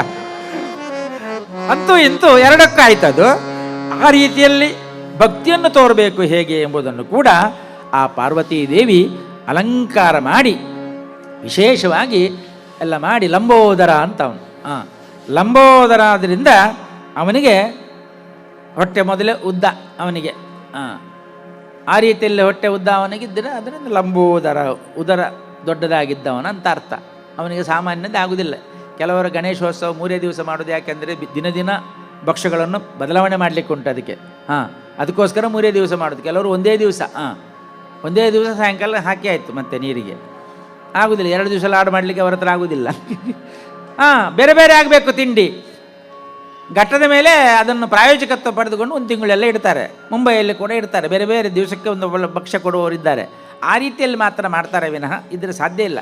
ಗಣಪತಿಗೆ ಅಂಥ ತಿಂಡಿ ತೀರ್ಥಗಳನ್ನು ಮಾಡಿ ಹಾಕುವಂಥ ಈ ಪಾರ್ವತೀ ದೇವಿ ಎಲ್ಲ ಅಲಂಕಾರ ಮಾಡಿ ಹುಟ್ಟುಹಬ್ಬದ ದಿವಸ ತಡ ಮಾಡಲಿಲ್ಲ. ಈ ಗಣಪತಿಗೆ ಬೇಕಾದ್ದನ್ನು ಅವಳು ಮಾಡಿದ್ದಾಳೆ. ಗಣಪಗಾಗಿ ಮೋದಕ ಕರಿ ಕಡಬು ಪಂಚಗಜ್ಜಾಯ ಉಂಡೆಯ ಲಾಡು, ಲಾಡಿನುಂಡೆ ಸುಕುನುಂಡೆಯು ದೋಸೆ, ಗಣೇಶಗದು ಬಲು ತಿನ್ನುವ ಆಸೆ. ಚಕ್ಕುಲಿ ಬಾಳೆ ಕಿತ್ತಳೆ ಸೇಬು, ಇಕ್ಕಿದರು ಉಡಿ ಕಡಲೆಯ ಕಬ್ಬು, ಉಸುರಿನ ಒಡೆ ಹೋಳಿಗೆ ದುಪ್ಪಟ್ಟು, ಮಸಾಲೆ ಕೋಡ್ಬಳೆ ಅದು ಮುಪ್ಪಟ್ಟು, ಎರೆದರು ಪಾಯಸ ಮಧುರ ಮಂಡಿಗೆ, ಸುರಿದರು ತುಪ್ಪದಿ ಕಡುಬು ಶಾವಿಗೆ. ತೇಗಿ ತೂಗಿ ಬೀಗಿದ ನೈ ಗಣಪ, ಲಂಬೋದರ ತಾ ಬಿಗಿದನು ಸರ್ಪ. ಏರಿ ಹೊರಟ ವಾಹನದಿ ಮೂಷಕ, ಹಾರಿ ಚಂದ್ರ ನಗುತಿ ಹನು ಪಕ ಪಕ. ಏರಿ ಹೊರಟ ವಾಹನದಿ ಮೂಷಕ, ಹಾರಿ ಚಂದ್ರ ನಗುತಿ ಹನು ಪಕ ಪಕ. ಮುರಿದ ಹಲ್ಲ ಗುರಿ ಇಟ್ಟನು ಗಣಪ, ಮರೆಯಾದನು ಕರಿಮೋಡದಿ ಗೋಪ. ಮುರಿದ ಹಲ್ಲ ಗುರಿ ಇಟ್ಟನು ಗಣಪ, ಮರೆಯಾದನು ಹರಿ ಗೋಪದು ಗೋಪ. ಗಣಪಗಾಗಿ ಮೋದಕ ಕರಿಕಡಬು, ಪಂಚಗಜ್ಜಾಯ ಉಂಡೆಯ ಲಾಡು. ಕೆಲವು ಮಕ್ಕಳ ಬಾಯಲ್ಲಿ ನೀರು ಬರಲಿಕ್ಕೆ ಶುರುವಾಯಿತು. ಇಷ್ಟೆಲ್ಲ ಉಂಟಾ ಅಂತ ಅವ್ರಿಗೆ ಬಹುಶಃ ಒಂದೆರಡು ಬಗೆ ಕೊಟ್ಟಿದ್ದಾರೆ ಏನು. ಗಣಪತಿಗೆ ಇಂಥದ್ದೆಲ್ಲ ಬೇಕು. ಆದರೆ ಅವನೆಲ್ಲ ಅದನ್ನು ತಿನ್ನುವುದು ಮುಖ್ಯ ಅಲ್ಲ, ತಾಯಿ ಮಕ್ಕಳಿಗೆ ಬಡಿಸುವುದು ಮುಖ್ಯ ಅಲ್ಲ. ಆದರೆ ತೇಗಿ ತೂಗಿ ಬೀಗಿದ ನೈ ಗಣಪ. ಮೂಷಕ ವಾಹನದಲ್ಲಿ ಹೋಗುವಾಗ ಭಾರ ಆಯ್ತೇನ, ಅದಕ್ಕೆ ಬಿದ್ದು ಬಿಟ್ಟ. ಇಲಿಯು ಬಿತ್ತು, ಅದು ಬಿತ್ತು. ಆವಾಗ ತಮಾಷೆಯಾಗಿ ಅಂತಾರೆ. ಈಗಿನ ಕಾಲದಲ್ಲಿ ಹಾಗೆ ಯಾರಾದರೂ ಬಿದ್ದು ಬಿಟ್ಟರೆ ಕೂಡಲೇ ಅದನ್ನು ಫೋಟೋ ತೆಗೆದು ಕಳಿಸೋದು. ಅವನನ್ನು ಎಬ್ಬಿಸುವವರು ಯಾರೂ ಇಲ್ಲ. ಇಷ್ಟು ಅಪಘಾತಗಳಾಗ್ತದಲ್ಲ. ಅಪಘಾತಗಳು ಈ ಮೊಬೈಲ್ ಬಂದ ನಂತರ ಅವನು ಸಾಯುವುದು ಜಾಸ್ತಿ ಜನಗಳು. ಅಂದರೆ ಅವನು ಎತ್ತುವವರೇ ಇಲ್ಲ, ರಕ್ತಸ್ರಾವ ಆಗಿ ಅವನು ಸಾಯ್ತಾನೆ. ಇದು ಮೊಬೈಲ್ ತೆಗಿತಾ ಇರೋದು. ಈ ರೀತಿಯಲ್ಲಿ ಆಗಿದೆ. ಅಂದರೆ ಯಾವಾಗ ಎಲ್ಲಿ ಬೀಳ್ತಾರೆ, ಇವತ್ತು ತಮಾಷೆ ಮಾಡುವವರೇ ಜಾಸ್ತಿ ವಿನಃ ಅದನ್ನು ಬೇರೆ ರೀತಿಯಲ್ಲಿ ಆಟ ಆಡುವವರು ವಿನಃ ಎತ್ತುವರಿಲ್ಲ. ಏನೇ ಇರಲಿ, ಗಣಪತಿ ಅವನಾಗಿ ಹೇಳುವಂಥ ಶಕ್ತಿ ಅವನಿಗೆ ಇರ್ಬೋದೇ ಏನೋ. ಅಂತೂ ಬಿದ್ದದ್ದಂತೂ ಸತ್ಯ ಅಲ್ವಾ. ಇದನ್ನು ನೋಡಿ ಚಂದ್ರ ನಕ್ಕ ಅಂತಲೇ ಆಗ ಕಥೆಯಲ್ಲಿ ನೀವು ನೋಡಿದ್ದೀರಿ. ಚಂದ್ರ ನಕ್ಕ ಕೂಡಲೇ ಏನಾಯಿತು, ಕೆಲವರಿಗೆ ನಕ್ಕಿದರೆ ಅವನು ಕೂಡ ನಗ್ತಾನೆ. ಈಗ ನಾವು ಇನ್ನೊಬ್ಬರು ನಕ್ಕರೆ ನಾವು ಕೂಡ ನಕ್ಕೊಂಡು ಅಲ್ಲಿ ಸರಿ ಸಮಾನ ಮಾಡೋದು. ಇನ್ನು ಕೆಲವರಿಗೆ ಸಿಟ್ಟು ಬರುವವರು ಇದ್ದಾರೆ, ಎಷ್ಟೋ ಜನರಿಗೆ ಅಲ್ವಾ. ಸಿಟ್ಟು ಬರುವವರು ಇರ್ತಾರೆ. ಆ ಸಿಟ್ಟು ಬರುವಾಗ ಮತ್ತೆ ಏನು ಮಾಡೋದು ಅಂತ ಹೊಡೆಯೋದೋ ಬಡಿಯೋದೋ ಏನೋ ಹೋಗ್ತಾರೆ. ಏನು ಸಿಕ್ಕಲಿಲ್ಲ. ಆಚೆ ಅವ ಮೇಲಿದ್ದಾನಲ್ಲ, ಆಚೆ ಈಚೆ ನೋಡ್ತಾನೆ, ಏನೂ ಸಿಕ್ಕಲಿಲ್ಲ. ಅವನ ದಾಡೆ ಉಂಟಲ್ಲ, ಅದರಲ್ಲಿ ಒಂದು ಮುರಿದು ಚಂದ್ರನಿಗೆ ಎಸಿತಾನೆ ಅಂತ ಆಗ ಕಥೆ ನೋಡಿದ್ರಿ ನೀವು. ಆದರೆ ಎಸೆಯುವಂಥ ಸಂದರ್ಭದಲ್ಲಿ ಅವನ ಕೋರೆ ದಾಡೆ ಆಯಿತು ಅಲ್ವಾ. ನಿಜವಾಗಿ ಬಹಳ ವಿಶೇಷವಾದ. ಆವಾಗ ಹೊಡಿಲಿಕ್ಕೆ ಹೋದಾಗ ಏನು ಮಾಡ್ತಾನೆ ಚಂದ್ರ, ಅವನು ಮೋಡದ ಮಧ್ಯದಲ್ಲಿರುವುದಲ್ಲ, ಅವ ಆಚೀಚೆ ಅವನು ಪೆಟ್ಟು ತಾಗದಾಗೆ ಮೋಡದ ಮರೆಗೆ ಹೋದ. ಆವಾಗ ಅಲ್ಲಿ ಶಾಪ ಕೊಟ್ಟದ್ದವ, ಸಿಗಲಿಲ್ಲಲ್ಲ ನನ್ನ ಪೆಟ್ಟಿಗೆ, ಇಗೋ ನಿನಗೆ ಶಾಪ ಅಂತ. ಯಾರು ನನ್ನ ಹುಟ್ಟುಹಬ್ಬದ ದಿವಸ ನಿನ್ನನ್ನು ನೋಡ್ತಾರಾ ಅವರಿಗೊಂದು ದೊಡ್ಡ ಅಪವಾದ ಬರಲಿ ಅಂಥೇಳಿ ಅಲ್ವಾ. ಅದೊಂದು ಪದ್ಯ ನೀವು ಕೇಳಿರ್ಬೋದು. ಭಾದ್ರಪದ ಶುಕ್ಲದ ಚೌತಿ ಎಂದು ಚಂದಿರನ ನೋಡಿದರೆ ಅಪವಾದ ತಪ್ಪದು ಅಂತೆಲ್ಲ ಒಂದು ಕೇಳಿದ್ದೀರಿ ನೀವು ಎಲ್ಲಿ ಒಂದು. ಅಂಥ ರೀತಿಯಲ್ಲಿ ಒಂದು ಶಾಪ ಕೊಟ್ಟು ಬಿಟ್ಟ. ಈ ಶಾಪ ಕೊಟ್ಟದ್ದು ಶ್ರೀಮನ್ನಾರಾಯಣನಿಗೂ ಕೂಡ ಕಿವಿಗೆ ಕೇಳಿತು. ಓ, ಗಣಪತಿ ಶಾಪಾನುಗ್ರಹ ಮೂರ್ತಿ, ಅವನ ಶಾಪ ಜಗತ್ತಿಗೆ ಗೊತ್ತಾಗಬೇಕು, ಅವನ ಸಿಟ್ಟು ಜಗತ್ತಿಗೆ ಗೊತ್ತಾಗಬೇಕು, ಅವನ ಮಹಿಮೆ ಜಗತ್ತಿಗೆ ಗೊತ್ತಾಗಬೇಕಂತ ಶ್ರೀಹರಿ ಮಹಿಮೆ ತೋರಿದ್ದಾನೆ. ಆ ಮೂಲಕವಾಗಿ ಆ ಅಪವಾದವನ್ನು ತನ್ನ ಮೇಲೆ ಹಾಕ್ಕೊಳ್ಳುವಂಥದ್ದು ಒಂದು ಕಥೆ ಮುಂದುವರಿತದೆ ಸ್ವಲ್ಪ ಹೊತ್ತು. ಅಂಥ ರೀತಿಯಲ್ಲಿ ಮುರಿದ ಹಲ್ಲ ಗುರಿಯೆಟ್ಟನು ಗಣಪ, ಮರೆಯಾದನು ಕರಿಮೋಡದಿ ಗೋಪ ಹೋದಾಗ ಈ ಶಾಪ ಕೊಡ್ತಾನೆ ಅಲ್ವಾ. ಈ ಶಾಪದ ಕಥೆ ಆದ್ದರಿಂದ ಇಲ್ಲಿ ಒಂದು ದಾಡೆ ಮುರಿದದ್ದಂತೂ ಸತ್ಯ ಹೋಯ್ತಾ. ಈ ದಾಡೆ ಮುರಿದ ಕಥೆ ಇದು ಮಕ್ಕಳಿಗೆ ಹೇಳಬೇಕು ನಾವು. ಇವತ್ತು ಎಲ್ಲಿವರೆಗೆ ಆಗಿದೆ. ನಮ್ಮ ಊರಲ್ಲಿ ಸಾಧಾರಣ ಕಿಲೋಮೀಟ್ರಿಗೆ ಒಂದು ಗಣಪತಿ ಉಂಟು. ಊರಿನಲ್ಲಿ ಕಿಲೋಮೀಟ್ರಿಗೆ ಒಂದು ಗಣಪತಿ. ಆ ಗಣಪತಿಯನ್ನು ನೋಡಲಿಕ್ಕೆಲ್ಲ ಅಪ್ಪ ಅಮ್ಮ ಮಕ್ಕಳನ್ನು ಚಿಕ್ಕ ಮಕ್ಕಳನ್ನು ಎಲ್ಲ ಹೇಳ್ಕೊಂಡು ಹೋಗೋದು. ಆ ಗಣಪತಿ ಈ ಗಣಪತಿ ಎಲ್ಲ ಒಂದೇ, ಆದರೂ ಒಂದು ದೊಡ್ಡದಿರ್ತದೆ, ಒಂದು ಸಣ್ಣದಿರ್ತದೆ, ಒಂದರ ಬಣ್ಣ ಬೇರೆ ಇರ್ತದೆ, ಇನ್ನೊಂದರ ಬಣ್ಣ ಬೇರೆ ಇರ್ತಾರೆ. ಅಂತೂ ಮಕ್ಕಳಿಗೊಂದು ಸಂತೋಷ. ಗಣಪತಿ ನೋಡಲಿಕ್ಕೆ ಹೋಗುವಂಥ ಕೋಸ್ಟಲ್ ಲೈನ್ನಲ್ಲಿ ಹೀಗೆ ತಿರುಗಾಡೆಲ್ಲ ಹೋಗುವಾಗ ಒಂದು ಮಗು ಅಪ್ಪನ ಹತ್ರ ಕೇಳ್ತದಂತೆ, ಅಪ್ಪ ನೋಡಿ ಗಣಪತಿ ಇದ್ದು ಅದರ ಒಂದು ದಾಡೆ ತುಂಡಾಗಿದೆ, ಇನ್ನೊಂದು ದಾಡೆ ಇಡೀ ಉಂಟು, ಇದೆಂಥದ್ದು ಕತೆ ಅಂತ ಅಪ್ಪನ ಹತ್ರ ಕೇಳ್ತದೆ.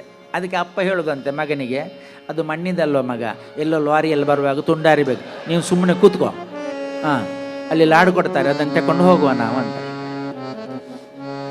ಅಷ್ಟೇ ಹೇಳೋದು. ಅಲ್ಲ, ಅಪ್ಪನಿಗೆ ಗೊತ್ತಿದ್ರೆ ಅಲ್ವ ಕತೆ.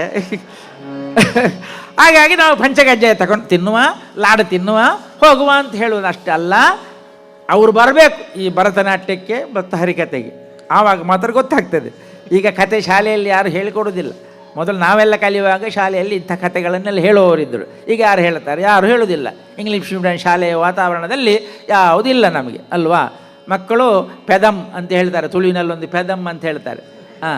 ಆ ಪೆದಮ್ ಉತ್ತರ ಕೊಡುವವರು ಇರೋದು. ಒಂದು ಮಾಸ್ಟ್ರು ಪ್ರೈಮರಿ ಶಾಲೆಯಲ್ಲಿ ಪ್ರಶ್ನೆ ಕೇಳ್ತಾ ಇದ್ದಾರಂತೆ, ನೋಡಿ ಮಕ್ಕಳೇ, ಈಗ ನಾನು 2 ಶಬ್ದ ಹೇಳ್ತೇನೆ, ಅದಕ್ಕೆ ವಾಕ್ಯ ಮಾಡಬೇಕಂತ. ಏನು? ಕರ್ತವ್ಯ ಮತ್ತು ಭ್ರಮೆ 2 ಶಬ್ದದ ವಾಕ್ಯ ಮಾಡಿ ಸ್ವಾಮಿ ಅಂತ ಎಲ್ಲರಿಗೂ ಹೇಳ್ತಾ ಇದ್ದಾನೆ. ಕರ್ತವ್ಯ ಮತ್ತು ಭ್ರಮೆ 2 ಶಬ್ದಕ್ಕೆ ವಾಕ್ಯ ಮಾಡಿ ಅಂತ.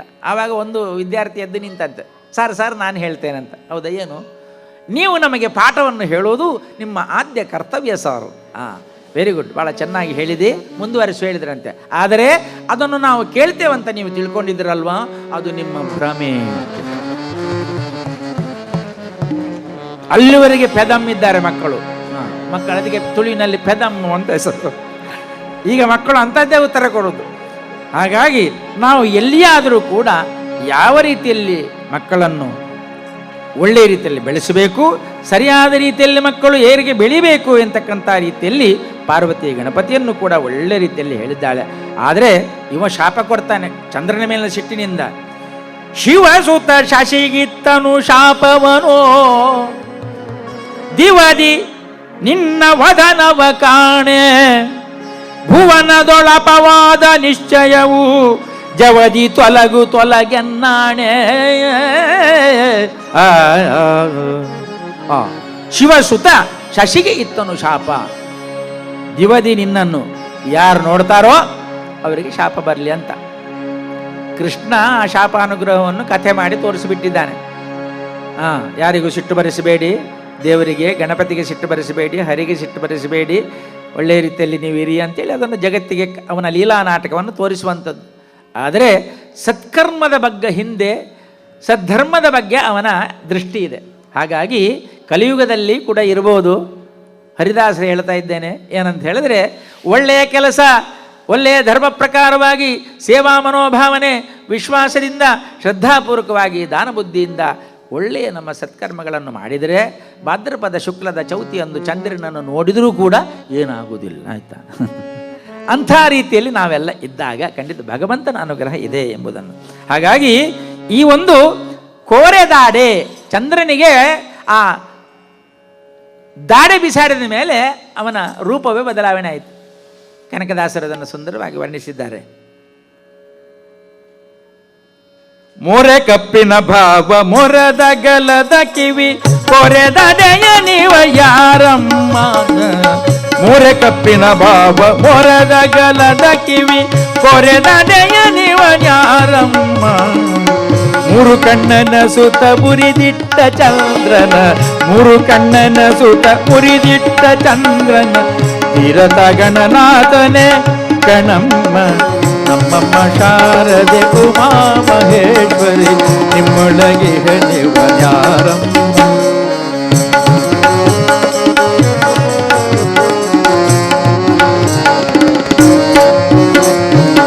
ಕಮ್ಮಗೋಲನ ವೈರಿ ಸುತನಾದ ಸೊಂಡಿಲ, ಕಮ್ಮಗೋಲನ ವೈರಿ ಸುತನಾದ ಸೊಂಡಿಲ, ಎಮ್ಮಯ್ಯ ಗಣನಾಥನೆ ಕಣಮ್ಮ.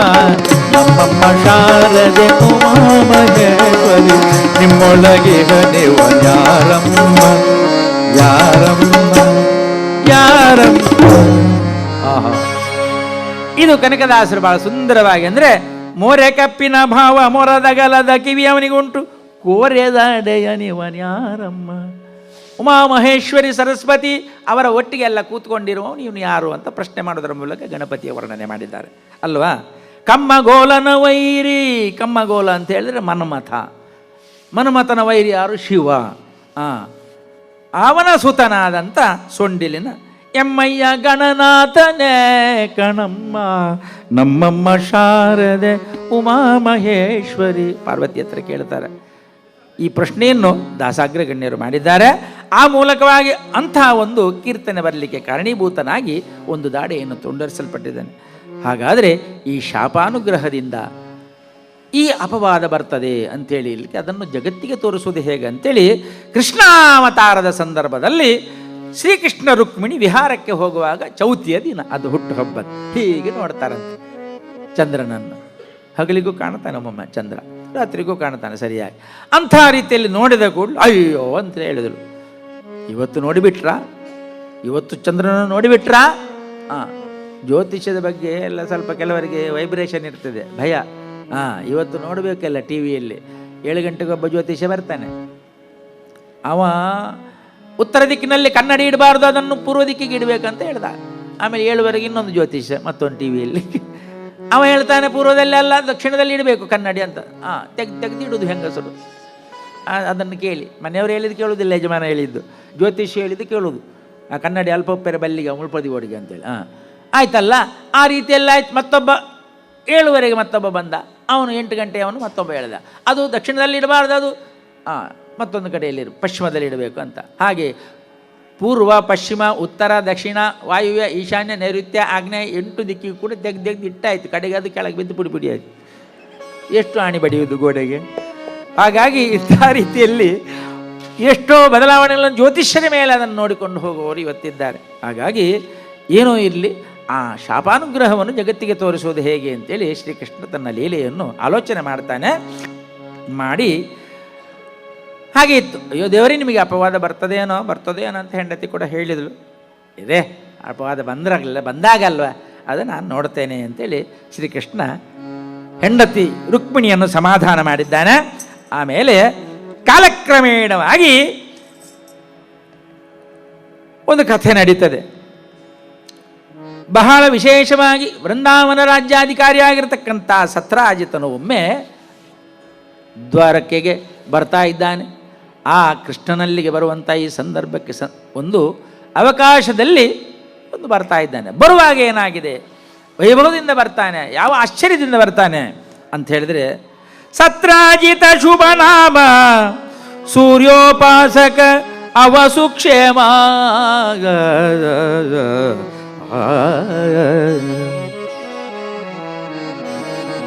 ಸತ್ರಾಜಿತ ಶುಭ ನಾಮ, ಸತ್ರಾಜಿತ ಶುಭ ನಾಮ ಸೂರ್ಯೋಪಾಸಕ ಅವಸುಕ್ಷೇಮ, ಸೂರ್ಯೋಪಾಸಕ ಅವಸುಕ್ಷೇಮ.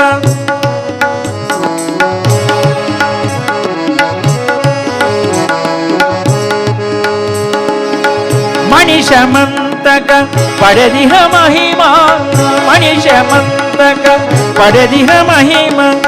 ಎಣಿಪರಾರು ರಾಜನ ಶ್ರೀ ಭವಭ, ಎಣಿಪರಾರು ರಾಜನ ಶ್ರೀ ಭವಭ. ಕನಕ ಖಚಿತ ಮಣಿ ಧರಿಸಿ ಕೊರಳೊಳಗೆ, ಕನಕ ಖಚಿತ ಮಣಿ ಧರಿಸಿ ಕೊರಳೊಳಗೆ. ತನು ಶೋಭಿಪುದು ಕಿರಣದಿ ಅಮಮ, ತನು ಶೋಭಿಪುದು ಕಿರಣದಿ ಅಮಮ. ಸತ್ರಾಜಿತ ಶುಭ ಸೂರ್ಯೋಪಾಸಕ ಅವಸುಕ್ಷೇಮ.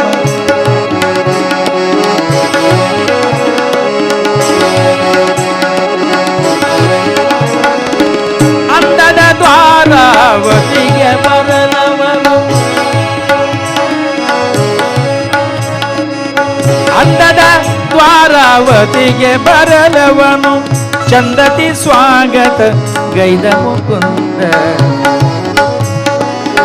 ಚಂದದಿ ಸ್ವಾಗತ ಗೈದ ಮುಕುಂದ. ಸುಂದರ ಮಣಿಯನು ಉಗ್ರಸೇನನ ಮಂದಿರ ಕರ್ಪಿಸು ಕೆಂದನು ನಗುತ್ತ. ಸುಂದರ ಮಣಿಯನು ಉಗ್ರಸೇನನ ಮಂದಿರ ಕರ್ಪಿಸು ಎಂದನು ನಗುತ್ತ. ಸತ್ರಾಜಿತ ಶುಭನ ಸೂರ್ಯೋಪಾಸಕ ಅವಸುಕ್ಷೇಮ, ಸೂರ್ಯೋಪಾಸಕ ಅವಸುಕ್ಷೇಮ. ಸತ್ರಾಜಿತ ಶುಭ ನಾಮ.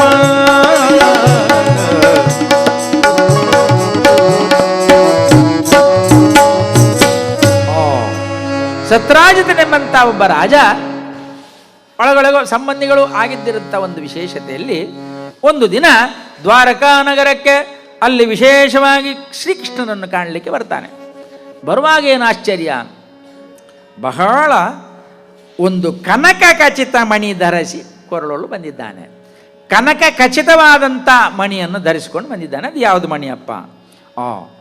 ಕಿರಣದಿ ಶೋಭಿಪುದು ಅಮಮ ಅಂದದ ದ್ವಾರಾವತಿಗೆ ಬರಲವನು. ಅಂಥ ಅಂದದ ದ್ವಾರಾವತಿಗೆ ಅವನು ಬರುವಾಗ ಬಹಳ ಶೋಭಾಯಮಾನವಾಗಿ ಪ್ರಕಾಶಮಾನವಾಗಿ ಕಾಣ್ತಾ ಇದ್ದಾನೆ. ಕೃಷ್ಣನಿಗೆ ಗೊತ್ತುಂಟದು ವಿಷಯ. ಸೂರ್ಯೋಪಾಸಕನಾಗಿ ಸೂರ್ಯನಿಂದ ಲಭಿಸಿದಂಥ ಒಂದು ಶಮಂತಕ ಮಣಿ, ಬಹಳ ಅತ್ಯಮೂಲ್ಯವಾದಂಥ ಮಣಿ, ಅದನ್ನು ಧರಿಸಿಕೊಂಡು ಬರುವಾಗ ಭಾರಿ ಸಂತೋಷ ಆಯಿತು. ಒಂದು ರೀತಿಯಲ್ಲಿ ಕೃಷ್ಣನಿಗೆ ಆನಂದವೂ ಆಯಿತು. ಆದರೆ ಆ ಮಣಿ ಸತ್ರಾಜಿತನೇ ಯಾಕೆ ನಾವು ಕೇಳ್ಬೋದಲ್ವ, ನಮ್ಮ ಆಸ್ಥಾನ ನಮ್ಮ ಕುಟುಂಬದಲ್ಲೆಲ್ಲ ಇದ್ದರೆ ಒಳ್ಳೆಯದು ಎಂಬ ರೀತಿಯಲ್ಲಿ ಒಂದು ರೀತಿಯಲ್ಲಿ ನೇರವಾಗಿ ಮಾತಾಡ್ತಾ ಆ ವಿಷಯವನ್ನು ಅಂದರೆ ಸುಂದರ ಮಣಿಯನು ಉಗ್ರಸೇನನ ಮಂದಿರ ಕರ್ಪಿಸು ಎಂದನು ನಗುತ್ತಾ. ಅಂದರೆ ಮಾತುಕತೆ ಎಲ್ಲ ಆದ ನಂತರ ಬಂದ ಕೂಡಲೇ ಒಂದು ವಿಷಯಕ್ಕೆ ಹೋಗೋದಲ್ಲ. ಯಾವಾಗಲೂ ಬಂದ ಕೂಡಲೇ ನಮಸ್ಕಾರ, ಬನ್ನಿ ಕೂತ್ಕೊಳ್ಳಿ, ಏನು ಬಂದಿದ್ದೀರಿ, ಬಾಯಾರಿಕೆ, ಸ್ವಾಗತ, ಸತ್ಕಾರ ಇದೆಲ್ಲ ಆದಮೇಲೆ ಉಳಿದದ್ದು ವಿಷಯ. ಬಂದ ಕೂಡಲೇ ಏನಾದರೂ ಅದೆಂಥದ್ದು ನಿಮ್ಮ ಇದರಲ್ಲಿ ಅಂತ ಕೇಳೋದಲ್ಲ ಅಲ್ವಾ. ಬಂದ ಕೂಡಲೇ ಇದು ಯಾವಾಗ ಬಳೆ ತಗೊಂಡು, ಇದು ಯಾವಾಗ ಸೀರೆ ತಗೊಂಡು ಕೇಳೋದು, ಬಂದ ಕೂಡಲೇ ಕೇಳೋದಲ್ಲ ಅಲ್ವಾ. ಬಂದ ಕೂಡಲೇ ಬೇರೆ, ಇಲ್ಲಿಂದ ಬಂದಿರಿ, ಏನು ಬಂದಿರಿ, ಬಾಯಾರಿಕೆ, ಸುರುವಿಗೆ ಬಾಯಾರಿಕೆ ಮತ್ತೆ ಕೇಳಬೇಕಂತೆ ವಿಷಯವನ್ನು. ಸುರುವಿಗೆ ಬಾಯಾರಿಕೆ, ಸತ್ಕಾರ ಧರ್ಮ ಬಹಳ ಮುಖ್ಯವಾದ್ದು ಅಲ್ವಾ. ಕೆಲವರಿಗೆ ಅದು ಗೊತ್ತಿಲ್ಲ. ಮನೆಗೆ ಬಂದವರನ್ನು ಸತ್ಕರಿಸುವುದು ಹೇಗೆ, ಎಲ್ಲರೂ ಹಾಗಂತ ಹೇಳೋದಲ್ಲ ನಾನು. ಕೆಲವರಿಗೆ ಬಾಯಲ್ಲಿ ಏನಾದರೂ ಬಂದು ಬಿಡ್ತದೆ. ಒಂದು ಮನೆಗೆ ಹೋಗಿದ್ದೆ ಮೊನ್ನೆ, ಒಂದು 12 ಗಂಟೆ ಮಧ್ಯಾಹ್ನ ಹೋಗುವಾಗ ಜಳ ಜಳ ಜಳ ಜಳ ಬಿಸಿಲು. ಆವಾಗ ನಿಜವಾದಂಥ ಗೃಹಿಣಿಯ ಧರ್ಮ ಏನೋ ಹೇಗಿರ್ಬೇಕಂತ ಹೇಳಿದ್ರೆ, ಯಜಮಾನ ಹತ್ರ ಯಾರಾದರೂ ಮಾತಾಡ್ತಾ ಇರುವಾಗಲೇ ಒಳಗಿಂದ ಬರಬೇಕು ಬಾಯಾರಿಕೆ ಅಥವಾ ಏನಾದರೂ ಅಲ್ವಾ, ಅದು ಧರ್ಮ ಅಂತೆ. ಇದು ಕೆಲವು ಸರ್ತಿ ಓಲ್ಲ ಒಂದು 6 ಎಕ್ಕಡೆ ಬೈದರ್ದು ಅಲ್ಲ ಬಾಜೋಲಿಜ್ಜ ಅಂತ ಅಂದರೆ ಏನಾದರೂ ಒಂದು ಬಾಯಾರಿಕೆ ಕೊಡು ಮಾರೈತಿ ಅಂತ ಕರೆದು ಹೇಳುವಲ್ಲಿವರೆಗೆ ಬರೋದಿಲ್ಲ. ಅವರ ಬಟ್ಟೆ ಹೋಗಿತಾ ಇರ್ತಾರೆ, ಅದು ಬೇರೆ ವಿಷಯ ಅಂತ ಹೇಳುವ. ಅಂತೂ ಇಂತೂ ಆ ಧರ್ಮಕ್ಕೆ ಅಂತೂ ಇಂತೂ ನಾನು ಹೋದಾಗ 12 ಗಂಟೆ ಜಳ ಜಳ ಆ ಬಿಸಿಲಿಗೆ ಮತ್ತೆ ಕರೆದು ಯಜಮಾಂತಿ ಹತ್ರ ಹೇಳಿದರು, ಅವಳೇ ಅವರು ಆಗ ಬಂದಿದ್ದಾರೆ ತೋನ್ಸೆ ಅವರು, ಏನಾದರೂ ಒಂದು ಬಾಯಾರಿಕೆ ಮಾಡಿ. ಹೌದಲ್ಲ, ಏನು ಚಹಾ ಕಾಫಿ, ಯಾರಿಗೆ ಬೇಕು ಆ ಬಿಸಿಲಿಗೆ ಚಹಾ ಕಾಫಿ, ಅವ್ನು ಶರ್ಬತ್ ಆದ್ರೆ ಮಾಡಿ, ಜ್ಯೂಸು, ಆಯ್ತಪ್ಪ ಲಿಂಬೆಹಣ್ಣಿನ ಶರ್ಬತ್ತು, ನನಗೂ ಬೇಕಾಯಿತು ಅವರಿಗೂ ಬೇಕಲ್ಲ, ಮನೆಯವರೊಂದು ಸತ್ಕಾರ ಧರ್ಮ. ಅಂತೂ ಇಂತೂ ಬಂತು ಶರ್ಬತ್, ಒಂದು ಅರ್ಧ ಲೋಟ ಯಜಮಾನರಿಗೆ, ಒಂದು ಇಡೀ ಲೋಟ ನಮಗೆ. ಅದನ್ನು ಹಿಡ್ಕೊಂಡು ನಾವು ಮಾತಾಡ್ತಾ ಇದ್ದೇವೆ. ಅಷ್ಟೊತ್ತಿಗೆ ಆ ಹೆಂಗಸಿನ ಬಾಯಲ್ಲಿ ಬಂದ ಮಾತು, ಈಗ ಒಂದು ನಿಂಬೆ ಹಣ್ಣಿನ ಕ್ರಯ ಅಂದರೆ ಬೇಕಾ ಆ ಶರ್ಬತ್, ಅದನ್ನು ಕುಡಿಬೇಕಾ ಚೆಲ್ಲಬೇಕಂತ. ಅಂದರೆ ಎಲ್ಲರೂ ಹಾಗಲ್ಲ, ಕೆಲವರಿಗೆ ಅದು ಬಂದು ಬಿಡುದು, ಅದು ಜಿಪುಣತನವೋ ಏನಂತ ಗೊತ್ತಿಲ್ಲ. ಅಂದರೆ ನಾವು ಯಾವುದೇ ಬಾಯಾರಿಕೆ ಕೊಡುವಾಗ ನಿಂಬೆಹಣ್ಣಿನ ಕ್ರಯ ಮಾತಾಡಬಾರ್ದು, ಊಟ ಕೊಡುವಾಗ ಅಕ್ಕಿ ಕ್ರಯ ಮಾತಾಡಬಾರ್ದು, ಚಹಾ ಕೊಡುವಾಗ ಚಹಾ ಪುಡಿ ಕ್ರಯ ಮಾತಾಡಬಾರ್ದು. ಅದು ಧರ್ಮ ಸಂಸ್ಕೃತಿಯಲ್ಲಿ. ಎಷ್ಟಾದರೂ ಕಷ್ಟ ಆದರೂ ಪರವಾಗಿಲ್ಲ, ಅದು ಕೊಟ್ಟ ಮೇಲೆ ಅವ್ರು ಹೋದ ಮೇಲೆ ಬೇಕಾದ್ರೆ ಮಾತಾಡಿ ಅಲ್ವಾ. ಆ ರೀತಿಯ ಸಂಸ್ಕೃತಿ ನಮ್ಮದಾಗಿರಬೇಕು. ಸ್ವಾಗತ ಧರ್ಮ, ಆ ಒಂದು ವಿಶೇಷವಾಗಿರ್ತಕ್ಕಂಥ ಪ್ರೀತಿ ವಿಶ್ವಾಸವನ್ನು ಅತಿಥಿಗಳಲ್ಲಿ ನಾವು, ಅತಿಥಿ ದೇವೋಭವ ಅಂತ ಹೇಳ್ತಾರಲ್ವಾ ಅಲ್ವಾ. ಗುರುಗಳನ್ನು ದೇವರಾಗಿ ಕಾಣಿಸ್ಬೇಕು, ಗುರುದೇವೋಭವ. ಅದೇ ರೀತಿಯಲ್ಲಿ ಮಾತೃದೇವೋಭವ, ಪಿತೃದೇವೋಭವ, ತಂದೆ ತಾಯಿಯನ್ನು ದೇವರಿಗೆ ಸಮಾನವಾಗಿ ಕಾಣುವಂಥದ್ದು. ಹಾಗಾಗಿ ಅತಿಥಿಗಳನ್ನು ಕೂಡ ಅದೇ ರೀತಿಯಲ್ಲಿ ನಾವು ಕಾಣಬೇಕು ಎಂಬ ದೃಷ್ಟಿಯಲ್ಲಿ ಕೃಷ್ಣ ಪರಿಪಾಠ ಮಾಡಿಕೊಟ್ಟಿದ್ದಾನೆ ನಮಗೆಲ್ಲ. ಹಾಗಾಗಿ ಸತ್ರಾಜಿತ ಬಂದಾಗ ಒಳ್ಳೆಯ ರೀತಿಯ ಸತ್ಕಾರವನ್ನು ಮಾಡಿ ಆಮೇಲೆ ಹೊಗಳಿ, ಸೂರ್ಯೋಪಾಸಕನಾಗಿ ನಿಮಗೆ ಸಿಕ್ಕಿದಂಥ ಈ ಒಂದು ಸಮಂತಕ ಮಣಿ ಬೇರೇನಿಲ್ಲ, ಈ ಮಣಿ ನಮ್ಮ ಉಗ್ರಸೇನನ ಬಳಿ ಇದ್ದರೆ ಇದು ಚಂದ, ಕೊಡುವುದಾದರೆ ಕೊಡಬಹುದಲ್ವೇ ಅಂತ ಕೇಳಿದಾಗ ಸ್ವಲ್ಪ ಸಿಟ್ಟು ಬಂತು. ಇವರಿಗೆ ಎಲ್ಲ ಬೇಕು, ಈ ಜನಕ್ಕೆ ಎಲ್ಲ ಉಂಟು, ಆದರೂ ಕೂಡ ನಮಗೊಂದು ಅಪರೂಪದಲ್ಲಿ ಸಿಕ್ಕಿದ್ದು ಇವರಿಗೆ ಬೇಕು, ಕೆಲವರಿಗೆ ಕೊಡಲಿಕ್ಕೆ ಮನಸ್ಸಿರುವುದಿಲ್ಲ ನೋಡಿ. ಹಾಗಾಗಿ ಕೊಡಲೊಪ್ಪದಂಥ ಸತ್ರಾಜಿತ ಏನಂತ ಎಣಿಸಿದ್ದೀರಿ ಕೃಷ್ಣ, ನೀವು ಕೇಳಿ ಕೇಳಿ ಅದು ಕೇಳುವುದಾ? ಎಂಥ ಮಣಿ ಅದು? ಅಲ್ಲ, ಅದು ಎಂಥ ಮಣಿ ಅಂತ ಗೊತ್ತುಂಟು ನನಗೆ, ಆದರೂ ಕೂಡ ನಾನೊಂದು ಕೇಳಿದ್ದು ಅದು ನಿನಗೆ ಯಾಕೆ ಅಂತೇಳಿ. ಅಂದರೆ ಕೃಷ್ಣನ ಆ ಪರಿಕಲ್ಪನೆ ಬೇರೆ ಇದೆ, ಯಾಕೆ ಕೇಳಿದ್ದಾನೆ ಎಂಬುದನ್ನು ಕೂಡ ನಾವು ಆಲೋಚನೆ ಮಾಡಬೇಕಾಗ್ತದೆ. ಆದರೆ ಇವ ಭೂಷಣದಲ್ಲಿ ಹೇಳ್ತಾ ಇದ್ದಾನೆ, ಏನಂತ ಎಣಿಸಿದ್ದೀರಿ? ಆ ಮಣಿಯ ಮಹಿಮೆ ಏನು ಗೊತ್ತು ಅಂತ ಹೇಳಿದ್ರೆ, ದಿನವೊಂದಕ್ಕೆ 18 ಭಾರ ಚಿನ್ನ ಕೊಡುವಂಥದ್ದು ಯೋಗ್ಯತೆ ಉಂಟು ಅದಕ್ಕೆ. ದಿನವೊಂದಕ್ಕೆ 18 ಭಾರ ಚಿನ್ನ ಸುವರ್ಣ ಕೊಡುವಂಥದ್ದಂತೆ. ಅದಕ್ಕಾಗಿ ಭಾಳ ವಿಶೇಷವಾಗಿ ಆ ಮಣಿಯ ಮಹಿಮೆಯನ್ನು ವರ್ಣಿಸಿದ್ದಾರೆ. ಆದಿವ್ಯಾಧಿ ಭಯವಿಲ್ಲ, ಮೇದಿನಿಯೊಳು ದೌರ್ಭಾಗ್ಯಗಳಿಲ್ಲ, ಸಗಮದನಿಸ ಆದಿವ್ಯಾಧಿ ಭಯವಿಲ್ಲ,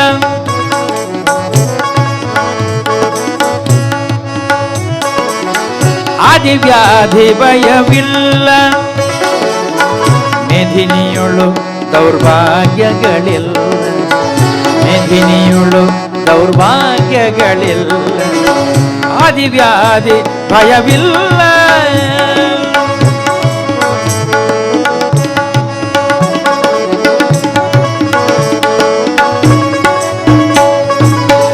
ವ್ಯಾಧಿ ಮೃತ್ಯು ಭಯ ಕ್ರೂರ ರೋಗ ಭಯ, ವ್ಯಾಧಿ ಮೃತ್ಯು ಭಯ ಕ್ರೂರ ರೋಗ ಭಯ, ಬಾರದು ಭಕ್ತಿಯು ಮಣಿಯನರ್ಚಿಸಲು, ಬಾರದು ಭಕ್ತಿಯು ಮಣಿಯನರ್ಚಿಸಲು. ಮೀರಿದ ಮಾಯ ಮಾಠ ಮಾರಣವು, ಮೀರಿದ ಮಾಯ ಮಾಠ ಮಾರಣವು, ಸೇರದು ಶಮಂತಕ ಮಣಿ ಬಳಿಗಿರಲು, ಸೇರದು ಶಮಂತಕ ಮಣಿ ಬಳಿಗಿರಲು, ಆದಿವ್ಯಾಧಿ ಭಯವಿಲ್ಲ.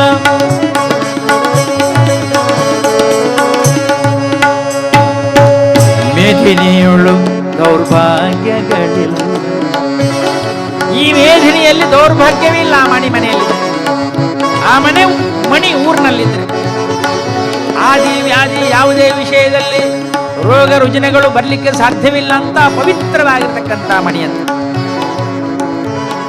ಅಂದ್ರೆ ವ್ಯಾಧಿ ಭಯ, ಮೃತ್ಯು ಭಯ, ಕ್ರೂರ ರೋಗ ಭಯ, ಯಾವ ರೋಗವೂ ಕೂಡ ಬರದಂತಹ ಶಕ್ತಿ, ಅನಂತ ಶಕ್ತಿ ಇರುವಂತ. ಅಂದ್ರೆ ಧ್ಯಾನ ಮಾಡಬೇಕು ಭಕ್ತಿಯಿಂದ. ಭಕ್ತಿಯಿಂದ ನಾವು ಧ್ಯಾನ ಮಾಡಿದಾಗ ಮಾತ್ರ ಆ ಮಣಿಯನ್ನು ಅರ್ಚಿಸಲು ಇದೆಲ್ಲ ಫಲ ಸಿಗ್ತದೆ, ಒಟ್ಟಾರೆ ಸಿಗುವುದಿಲ್ಲ. ಹಾಗೆ ಮೀರಿದ ಮಾಯಾ ಮಾಠ ಮಾರಣವು, ಮಾಯಕದಿಂದ ಮಾಠ ಮಾರಣ ಅದೆಲ್ಲೂ ಕೂಡ ಎಷ್ಟು ಜನ ಉಂಟು. ಅಂತ ರೀತಿಯಲ್ಲಿ ಕೂಡ ಭೂತ ಪ್ರೇತಗಳ ಅಥವಾ ಮಾಠ ಮಂತ್ರಗಳಿಗೂ ಕೂಡ ಅದೊಂದಿದ್ರೆ ಬಹಳ ಒಳ್ಳೆ ರೀತಿಯಲ್ಲಿ ಅದನ್ನು ಪ್ರತಿಭಟಿಸಬಹುದು ಅಂಥೇಳಿ. ಸೇರದು ಶಮಂತಕ ಮಣಿ ಬಳಿ ಇರಲು, ಆ ಮಣಿ ಹತ್ತಿರ ಇದ್ರೆ ಯಾವುದು ಕೂಡ ದೋಷ ಹತ್ತಿರ ಬರುವುದಿಲ್ಲ ಅಂತ ಒಂದು ವಿಶೇಷವಾಗಿರ್ತಕ್ಕಂಥ ಗುಣ ಅದರಲ್ಲುಂಟು. ಅದನ್ನು ನೀನು ಉಗ್ರಸೇನೆ ಕೊಡು ಅಂತ ಕೇಳ್ತಾ ಇದೆಯಾ ಕೃಷ್ಣ. ಸಾಧ್ಯ ಇಲ್ಲ ಅಂತೇಳಿ ಹೇಳುವಾಗ, ಅಲ್ಲ ಅಂದ್ರೆ ಯಾವುದಾದ್ರೂ ಒಂದು ಒಳ್ಳೆಯ ವಸ್ತು ಒಳ್ಳೆಯದೆಲ್ಲ ಇದ್ರೆ ಕದ್ಕೊಂಡು ಹೋಗ್ತಾರೆ. ಈಗ ದಾರಿ ಮೇಲೆ ಹೋಗುವಾಗಲೇ ಕುತ್ತಿಗೆ ಕೈ ಹಾಕೊಂಡು ಚಿನ್ನ ತಗೊಂಡು ಹೋಗೋರಿದ್ದಾರೆ. ಆ ರೀತಿಯಲ್ಲಿ ನಮ್ಮ ದೇಶದಲ್ಲಿ ನಡೀತಾ ಇದೆ. ಬೇರೆ ಬೇರೆ ರೀತಿಯಲ್ಲಿ ಕಳ್ಳತನ ಆಗ್ತದೆ, ದರೋಡೆ ಆಗ್ತದೆ, ಹಗಲು ದರೋಡೆ ಆಗ್ತದೆ. ಅಂಥ ರೀತಿಯಲ್ಲಿ ಅಂತ ಒಳ್ಳೆ ಒಂದು ಪವಿತ್ರವಾದ ವಸ್ತುವನ್ನು ನೀನು ಇಟ್ಕೊಂಡ್ರೆ ರಕ್ಷಣೆ ಮಾಡಲಿಕ್ಕೆ ಕಷ್ಟ. ಅದರಿಂದ ಎಲ್ಲ ತೊಂದರೆ ಆಗೋದು, ಗಲಾಟೆ ಆಗೋದು, ಇಂಥದ್ದೆಲ್ಲ ಆಗ್ತಾ ಇರ್ತದೆ. ಆ ಕಾರಣಕ್ಕೆ ಬೇಕಾಗಿ ಅದರ ಒಂದು ರಕ್ಷಣೆ ನನ್ನಲ್ಲಿದ್ದರೆ ಬೇಕಾದಾಗ ಬೇಕಾದ್ರೆ ಮತ್ತೆ ಕೊಡ್ಬೋದು ಅಂತೂ ಇಂತೂ ಏನೋ ಒಂದು ಮಾತಾಡಿಕೊಂಡು ಇದ್ದಾನೆ ಕೃಷ್ಣ. ಆವಾಗ ಮತ್ತೂ ಸಿಟ್ಟು ಬರ್ತದೆ, ಬೇಸರ ಆಗ್ತದೆ. ಸಿಟ್ಟು ಮಾಡಿ ದೊಡ್ಡ ಜಗಳ ಮಾಡಲಿಕ್ಕೆ ಆಗುವುದಿಲ್ಲ. ಆದರೂ ಕೂಡ ಕನಲು ತಲಿ ಸತ್ರಾಜಿತನು ಎಲೆದನು ಜಮರ್ದನ ನಿನ್ನ ಸ್ವಾರ್ಥಕ್ಕೆ. ಕನಲ್ತಾ ಇದ್ದಾನೆ ಯಾರು? ಸತ್ರಾಜಿತ. ಕನಲು ತಲಿ ಸತ್ರಾಜಿತನು ಎಲೆದನು ಜಮರ್ದನ ನಿನ್ನ ಸ್ವಾರ್ಥಕ್ಕೆ. ಮಣಿಯುವವನಾನಲ್ಲ ಮಣಿ ಕೊಡನು ಉಗ್ರನಿಗೆ, ಮಣಿಯುವವನಾನಲ್ಲ ಮಣಿ ಕೊಡನು ಉಗ್ರನಿಗೆ.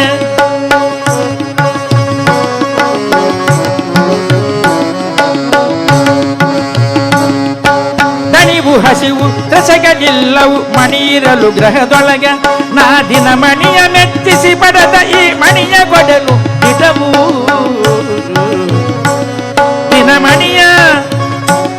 ದಿನಮಣಿಯ ಮೆಚ್ಚಿಸಿ ಪಡೆದ ಮಣಿ ಇದು ಕೊಡೆನು ನಾದಿಟವು, ಕೊಡೆನು ನಾದಿಟವು. ದಿನಮಣಿಯನ್ನು ಪಡೆದು ಮೆಚ್ಚಿಸಿ, ಅಂದ್ರೆ ದಿನಮಣಿ ಅಂದ್ರೆ ಸೂರ್ಯನಿಂದ ನಾನು ಉಪಾಸಕನಾಗಿ ಪಡೆದಂಥ ಈ ಮಣಿ. ಹಾಗಾಗಿ ನಿನ್ನ ಯಾವುದೇ ಒಂದು ಬೇಡಿಕೆ ಇರಲಿ ಅಥವಾ ಜೋರು ಮಾಡಿ ನೀನು ಕೇಳುವುದಿದ್ರೂ ಕೂಡ, ಅಥವಾ ಸಮಾಧಾನದಲ್ಲಿ ಕೇಳುವುದು ಕೂಡ, ಒತ್ತಾಯ ಮಾಡಿದರೂ ಕೂಡ ಅಂಥ ರೀತಿಯದ್ದು ನಾನು ಖಂಡಿತವಾಗಿ ಕೊಡುವುದಿಲ್ಲ ಎಂಬ ತೀರ್ಮಾನಕ್ಕೆ ಬರ್ತಾನೆ. ಬರ್ತೇನೆ, ನಮಸ್ಕಾರ ಅಂತೇಳಿ ಹೋದ. ಆಯ್ತಪ್ಪ, ನಿನ್ನ ಇಷ್ಟ, ಬಲಾತ್ಕಾರ ಇಲ್ಲ, ಒತ್ತಾಯ ಇಲ್ಲ ಅಲ್ವಾ. ಆ ರೀತಿಯಲ್ಲಿ ಬೇಟೆಗಾಗಿ ತೆರಳಿದಂಥ ಪ್ರಸೇನನ ಮೂಲಕ ಮುಂದೇನಾಯಿತು ಅಂತ ಎಂಬುದು ನೋಡಿ. ಬಹಳ ಒಳ್ಳೆಯ ಶ್ರದ್ಧೆಯಲ್ಲಿ ಕೂತಿದ್ದೀರ ನೀವು ತುಂಬ. ಅದಕ್ಕಾಗಿ ಹೇಳಿದ್ದಾರೆ. ಅಂದರೆ ಪೂರ್ಣ ಮಂಗಳಾದ ಮೇಲೆ ಪ್ರಸಾದ ವಿತರಣೆ ಅಂತೇಳಿ, ಹಾಗಾಗಿ ಅಂದರೆ ಬೇರೆ ಪ್ರಸಾದ. ಆ ರೀತಿಯಲ್ಲಿ ನಾವೆಲ್ಲ ಕೂತು ಹರಿಕತೆ ಅಂತ ಹೇಳಿದ ಕೂಡಲೇ ಒಬ್ಬನೇ ಮಾತಾಡೋದು 2 ಗಂಟೆ. ಯಾರಿಗೆ ಬೇಕು ಕಿರಿಕಿರಿ ಅಲ್ವಾ? ಪೂರ್ಣ ವಿರಾಮವೇ ಇಲ್ಲ. ಕೆಲವು ಸರ್ತಿ ಅಡ್ಡ ಹೆಸರು ಊರಿನಲ್ಲಿ ಕೆಲವರಿಗೆ ಇಡ್ತಾರೆ. ಆಯನ ಹರಿಕತೆ ಕೆಂಡ ಪಕ್ಕ ಮುಗ್ಗಿನಾತೆ ಪೊಯ್ನಮ್ಮ ಅಂತೇಳಿ.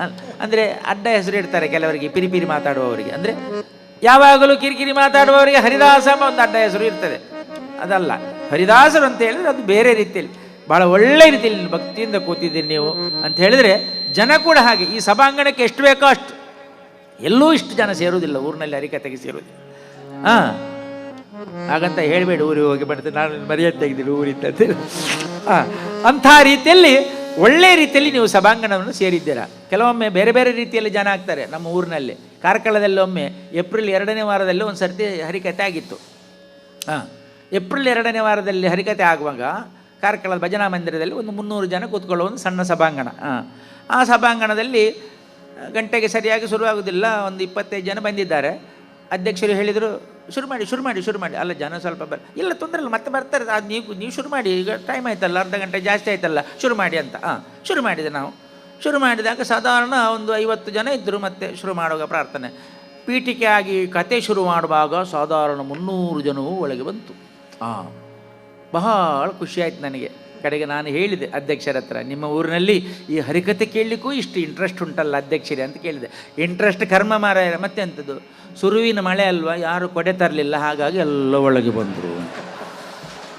ಯಾವ್ಯಾವ ನಮೂನೆಯಲ್ಲಿ ಜನ ಆಗ್ತದೆ ನೋಡಿ.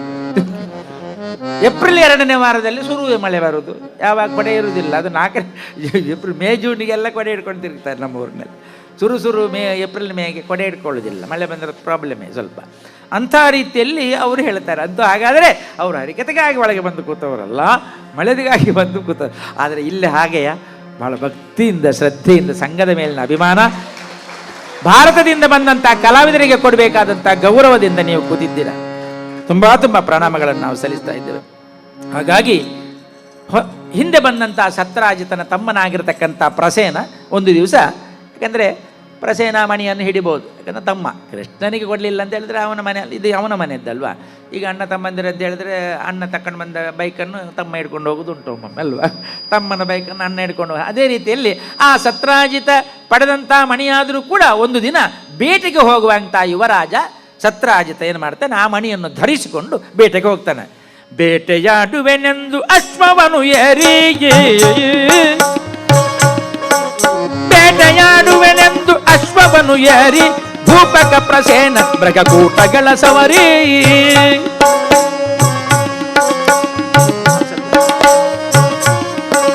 ಮೀಟಿದನು ಮಂಥನಕ್ಕೆ ಸಾಟಿ ಎಂದೆಂದೆನಿಸಿ, ಮೀಟಿದನು ಮಂಥನಕ್ಕೆ ಸಾಟಿ ಇಲ್ಲೆಂದೆನಿಸಿ, ಮೃಗಕೂಟಗಳ ಮಧ್ಯದಲ್ಲಿ ಸಿಡಿದೆದ್ದ ಸಿಂಹ, ಮೃಗಕೂಟಗಳ ಮಧ್ಯದಲ್ಲಿ ಸಿಡಿದೆದ್ದ ಸಿಂಹ, ಓಟ ಹೋರಾಟದಲ್ಲಿ ತರಿದು ಭೂಪನ ಮಣಿಯ, ಓಟ ಹೋರಾಟದಲ್ಲಿ ತರಿದು ಭೂಪನ ಮಣಿ, ಕಸಿದು ಓಡಿತು ಘೋರ ಕಾಡಿನೊಳಗೆ, ಕಸಿದು ಓಡಿತು ಘೋರ ಕಾಡಿನೊಳಗೆ. ಏನಾಯ್ತು ನೋಡಿ, ಪ್ರಸೇನ ಆ ಮಣಿಯನ್ನು ಧರಿಸಿಕೊಂಡು ಬೇಟೆಗೆ ಹೋಗ್ತಾನೆ. ಆವಾಗ ಬೇಟೆ ಆಡ್ತಾ ಆಡ್ತಾ ಆಡ್ತಾ ಆಡ್ತಾ ಇರುವಂಥ ಈ ಸಂದರ್ಭದಲ್ಲಿ ಮೃಗಕೂಟಗಳ ಮಧ್ಯದಲ್ಲಿ ಸಿಡಿದೆದ್ದ ಸಿಂಹ, ಮೃಗರಾಜ ಸಿಂಹ ಬಹಳ ಭೀಕರವಾದ್ದು. ಕಾಡಿನಲ್ಲಿ ಮೃಗರಾಜ, ಮೃಗಗಳಿಗೆಲ್ಲ ರಾಜನಾಗಿರ್ತಕ್ಕಂಥವನು. ಅಂಥ ರೀತಿಯ ಸಿಡಿದೆದ್ದ ಸಿಂಹ ಶುರುವಾಯಿತು. ಸಿಂಹ ಹತ್ತಿರ ಬರುವಾಗ ಇವನು ಬಾಣ ಬಿಡ್ತಾನೆ ಅಥವಾ ಬೇಕಾಗಿ ಬಿಟ್ಟರೂ ಕೂಡ ಅದಕ್ಕೆ ಧೈರ್ಯ ಜಾಸ್ತಿ ಇರ್ತದೆ. ಹಾಗಾಗಿ ಮುಂದೆ ಮುಂದೆ ಮುಂದೆ ಮುಂದೆ ಬಂದು ಓಟ ಹೋರಾಟದಲ್ಲಿ ಸಿಂಹಕ್ಕೂ ಪ್ರಸೇನನಿಗೂ ಯುದ್ಧ ನಡೀತಾ ಉಂಟು ಕಾಡಿನಲ್ಲಿ. ಓಟ ಹೋರಾಟದಲ್ಲಿ ತರಿದು ಭೂಪನ, ಯಾರು ಪ್ರಸೇನನನ್ನು ಸಿಂಹ ಕೊಂದು ಬಿಡ್ತದೆ. ಮಣಿಯ ಕಸಿದು ಓಡಿತು ಘೋರ ಕಾಡಿನೊಳಗೆ, ಘೋರ ಕಾಡಿನೊಳಗೆ ಆ ಮಣಿಯನ್ನು ಕಸಿದುಕೊಂಡು ಓಡ್ತದೆ. ಅದಕ್ಕೆ ಎಂತಕ್ಕಪ್ಪ, ಅದು ಏನಂತ ಗೊತ್ತಿಲ್ಲ, ಸುಮ್ಮನೆ ಅವನ ಕೈಯಲ್ಲಿ ಫಳ ಫಳ ಫಳ ಆಗ್ತಾ ಉಂಟು. ಯಾವುದೇ ಆದರೂ ಒಂದು ಗುಲುಗುಂಜಿ ಆದರೂ ಅದು ಹಕ್ಕಿ ನೋಡ್ತದೆ, ಟಕ್ಕಂತ ಕುಡಿತದೆ ಅಲ್ವಾ. ಆ ರೀತಿಯಲ್ಲಿ ಪ್ರಾಣಿಗಳಿಗೆ ಪಕ್ಷಿಗಳಿಗೆ ಅದರ ಸರಿಯಾದಂಥ ಅರ್ಥ ಗೊತ್ತಿಲ್ಲದರೂ ಕೂಡ ಆಕರ್ಷಣೀಯವಾಗಿ ಕಂಡಾಗ ಅದಕ್ಕೊಂದು ರೀತಿಯ ಕುತೂಹಲ ಇರ್ತದೆ. ಆ ಕುತೂಹಲಕ್ಕೆ ಬೇಕಾಗಿ ಇವನನ್ನು ಕೊಂದು ಬಿಸಾಡಿದೆ. ಆಮೇಲೆ ಆ ಮಣಿಯನ್ನು ಹಿಡ್ಕೊಂಡು ಹೋಗಿದೆ ಅದು ಬಾಯಲ್ಲಿ. ಹೋದಂಥ ಸಂದರ್ಭದಲ್ಲಿ ಪ್ರಸೇನ ಸತ್ತು ಬಿದ್ದ. ಆವಾಗಲೇ ಆ ಕಾಡಿನಲ್ಲಿ ಇನ್ನೊಂದು ವಿಶೇಷವಾಗಿರ್ತಕ್ಕಂಥ ಆ ಮೃಗ ಅಂಥೇಳಿದರೆ ಮೃಗರೂಪದಲ್ಲಿರತಕ್ಕಂಥ ಆ ಜಾಂಬವನ ಒಂದು ವಿಶೇಷವಾದಂಥ ಗುಹೆ ಅಲ್ಲಿ ಕೂಡ ಇತ್ತು. ಆ ಗುಹೆಯಿಂದ ಹೊರಗೆ ಬಂದು ಕಾಡಿನೊಳಗೆ ಆಹಾರವನ್ನು ಹುಡುಕುತ್ತಾ ಇರುವಾಗ ಇಲ್ಲಿ ಸಿಂಹ ಕಾಣ್ತಾ ಉಂಟು. ಸಿಂಹಕ್ಕೇನು ಹೆದರುವುದಲ್ಲ ಜಾಂಬವ, ಭೀಕರವಾದಂಥ ದೊಡ್ಡ ಪ್ರಾಣಿ. ಹಾಗಾಗಿ ಅಂಥ ರೀತಿಯಲ್ಲಿ ಜಾಂಬವ ಏನು ಮಾಡ್ತಾನೆ, ಚಂಗನೆ ಸಿಂಹದ ಮೇಲೆ ಹಾರಲಿಕ್ಕೂ ಕಾರಣ ಉಂಟು. ಏನೋ ಪ್ರಕಾಶಮಾನವಾಗಿರತಕ್ಕಂಥ ಒಂದು ಹೊಳಿತಾ ಉಂಟು ಅದರ ಬಾಯಲ್ಲಿ. ಜಾಡಿಸಿ ಜಾಂಬವ ಒದೆಯ ಸಿಂಹವನ್ನು ಒಡದುರುಳಿತೈತಾದರೆಗೆ, ಜಾಡಿಸಿ ಜಾಂಬವ ಒದೆಯ ಸಿಂಹವನ್ನು ದಡದರಳಿತೈತಾದರೆಗೆ, ಧಡಬಲನು ಸೆಣ ಸಾಡಿ ಕೇಸರಿಯ ಮಾಡಿ ಶವವ ಮಣಿ ಹೊರತೆಗೆಯ. ಜಾಂಬವ ಸಿಂಹಕ್ಕೂ ಯುದ್ಧ ಆಗ್ತಾ ಉಂಟು, ಹೋರಾಟ ಆಗ್ತಾ ಉಂಟು, ಜಗಳ ಆಗ್ತಾ ಉಂಟು ಪ್ರಾಣಿಗಳು. ಆ ರೀತಿಯಲ್ಲಿ ಹೋರಾಟ ಮಾಡುವಾಗ ಸಿಂಹ ಶಕ್ತಿಯೇ ಕಡಿಮೆ ಆಯಿತು, ಜಾಂಬವನ ಶಕ್ತಿ ಹೆಚ್ಚಾಯಿತು. ಗಾಢಬಲನು ಸೆಣಸಾಡಿ ಕೇಸರಿಯ ಮಾಡಿ ಶವವ, ಕೇಸರಿ ಆ ಸಿಂಹವನ್ನು ಶವ ಮಾಡಿ ಹಾಕ್ತದೆ ಅದು. ಆಮೇಲೆ ಅಲ್ಲಿ ಕೂಡ ಪ್ರಕಾಶಮಾನವಾಗಿ ಏನೋ ಒಂದು ಹೊಳಿತಾ ಉಂಟು ಸಿಂಹದ ಕೈಯಲ್ಲಿ. ಜಾಂಬವನಿಗೂ ಕೂಡ ಅದು ಆಗ್ತಾ ಇಲ್ಲ, ಅದು ಅಗತ್ಯವೂ ಇಲ್ಲ. ಆದರೂ ಕೂಡ ಕುತೂಹಲ, ಆಕರ್ಷಣೆಯ ಕುತೂಹಲದಿಂದ ಮಾಡಿ ಶವವ ಕೇಸರಿಯ ಮಣಿಯ ಹೊರತೆಗೆದು ಸರಿಯ ತನ್ನ ಗುಹೆಗೆ ತಗೊಂಡು ಹೋಗ್ತಾನೆ. ಅದರ ಪರಿಣಾಮ ಏನು, ಅದರ ಫಲ ಏನು ಯಾವುದು ಗೊತ್ತಿಲ್ಲ. ಕೆಲವು ಸರ್ತಿ ಹಾಗೆ ಅದರ ಅರ್ಥ ಗೊತ್ತಿಲ್ಲದಿದ್ದರೆ, ಅದರ ಪ್ರಯೋಜನ ಗೊತ್ತಿಲ್ಲದಿದ್ದರೆ ಆಟಕ್ಕೆ ಉಪಯೋಗಿಸ ಮಾಡೋದು. ಹಾಗೆ ಅಲ್ಲಿರತಕ್ಕಂಥ ಬಾಲಕಿ ಜಾಂಬವತಿಗೆ ಆಟಕ್ಕೆ ಕೊಡ್ತಾನವ. ಆಟಕ್ಕೆ ಕೊಡುವಂಥ ಸಂದರ್ಭ ಜಾಂಬವತಿ ಅದನ್ನು ಆಟ ಆಡ್ತಾ ಇದ್ದಾಳೆ. ಒಳ್ಳೊಳ್ಳೆಯ ವಸ್ತುಗಳನ್ನು ಕೆಲವು ಮಕ್ಕಳು ಆಟ ಆಡೋದು ಉಂಟಲ್ವಾ. ಯಾಕಂದರೆ ಮಕ್ಕಳು ಯಾವ ರೀತಿಯಲ್ಲಿ ಯಾವುದನ್ನು ಹೇಗೆ ಉಪಯೋಗಿಸ್ತಾರೆ ಅಂತ ಹೇಳಲಿಕ್ಕೆ ಸಾಧ್ಯ ಇಲ್ಲ. ಅಂಥ ರೀತಿಯಲ್ಲಿ ಮಕ್ಕಳು ಅದನ್ನು ಆಟ ಆಡುವಂಥ ರೀತಿಯಲ್ಲಿ ಜಾಂಬವತಿಯು ಕೂಡ ಅದೇ ಆಟವನ್ನು ಆ ಮಣಿಯನ್ನು ಹಿಡ್ಕೊಂಡು ಆಡಲಿಕ್ಕೆ ಶುರು ಮಾಡಿದಳಂತೆ. ಇಷ್ಟ ಆಗುವಾಗ ಇಲ್ಲಿ ಪ್ರಸೇನ ಹೋದವ ಬರಲಿಲ್ಲ, ಸತ್ತು ಬಿದ್ದಿದ್ದಾನಂತೆ ಕಾಡಿನಲ್ಲಂತ ಗುಸುಗುಸು ಸುದ್ದಿ ಸತ್ರಾಜಿತನ ಅರಮನೆಗೆ ಬಂತು.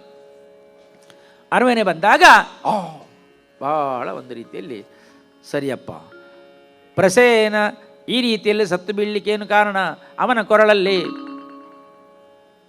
ಶಮಂತಕ ಮಣಿ ಇತ್ತು, ದರೋಡೆಕೋರರು ಅಥವಾ ಇನ್ಯಾರೋ ಅದನ್ನು ಅಪಹರಿಸಲಿಕ್ಕೋಸ್ಕರವಾಗಿ ಕೊಲೆ ಮಾಡಿದ್ದಾರೆ, ಈ ರೀತಿ ಗುಸುಗುಸು ಸುದ್ದಿ ಆಗ್ತದೆ. ಆದರೆ ಸತ್ರಾಜನಿಗೆ ಬಂದಂಥ ಅನುಮಾನ, ಅವನ ಮೂಲಕವಾಗಿ ಇಡೀ ಅರಮನೆಗೆ ರಾಜ್ಯಕ್ಕೆ ಬಂದಂಥ ಅನುಮಾನ ಬೇರೆ ಯಾವುದೂ ಅಲ್ಲ.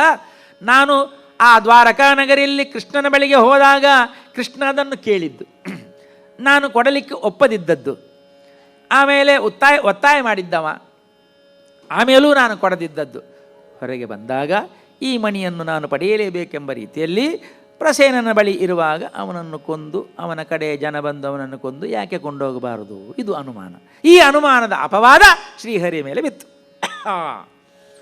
ರುಕ್ಮಿಣಿಗೆ ಬಹಳ ದುಃಖ ಆಯಿತು. ಕೃಷ್ಣನಿಗೂ ಒಂದು ರೀತಿಯಲ್ಲಿ ಬೇಸರ ಆಗ್ತಾ ಉಂಟು. ಅಯ್ಯೋ ದೇವರೇ, ಸುಮ್ಮನೆ ಒಂದು ಅಪವಾದ ಬಿತ್ತಲ್ಲ ನಮಗೆ. ಅಪವಾದ ಕಳೆವುದಂತ, ಅಪವಾದ ಕಳೆವುದಂತ, ಅಪಾಯವಿಲ್ಲದೆ ಉಪಾಯದಲ್ಲಿ ಅಪವಾದ ಕಳೆವುದಂತ.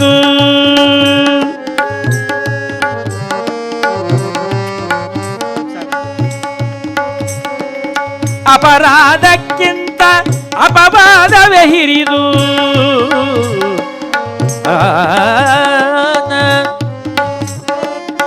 ಅಪರಾಧಕ್ಕಿಂತ ಅಪವಾದವೇ ಹಿರಿದು, ಮಾಧವ ಚಿಲ್ತಿಪ ಮನುಜರ ತೆರದೆ, ಮಾಧವ ಚಿಲ್ತಿಪ ಮನುಜರ ತೆರದೆ, ಯಾದವಗೆ ತರ ಬಾಧೆಗಳಿಲ್ಲ. ಅಪಾಯವಿಲ್ಲದೆ ಉಪಾಯದಲ್ಲಿ ಅಪವಾದ ಕಳೆವುದಂತು.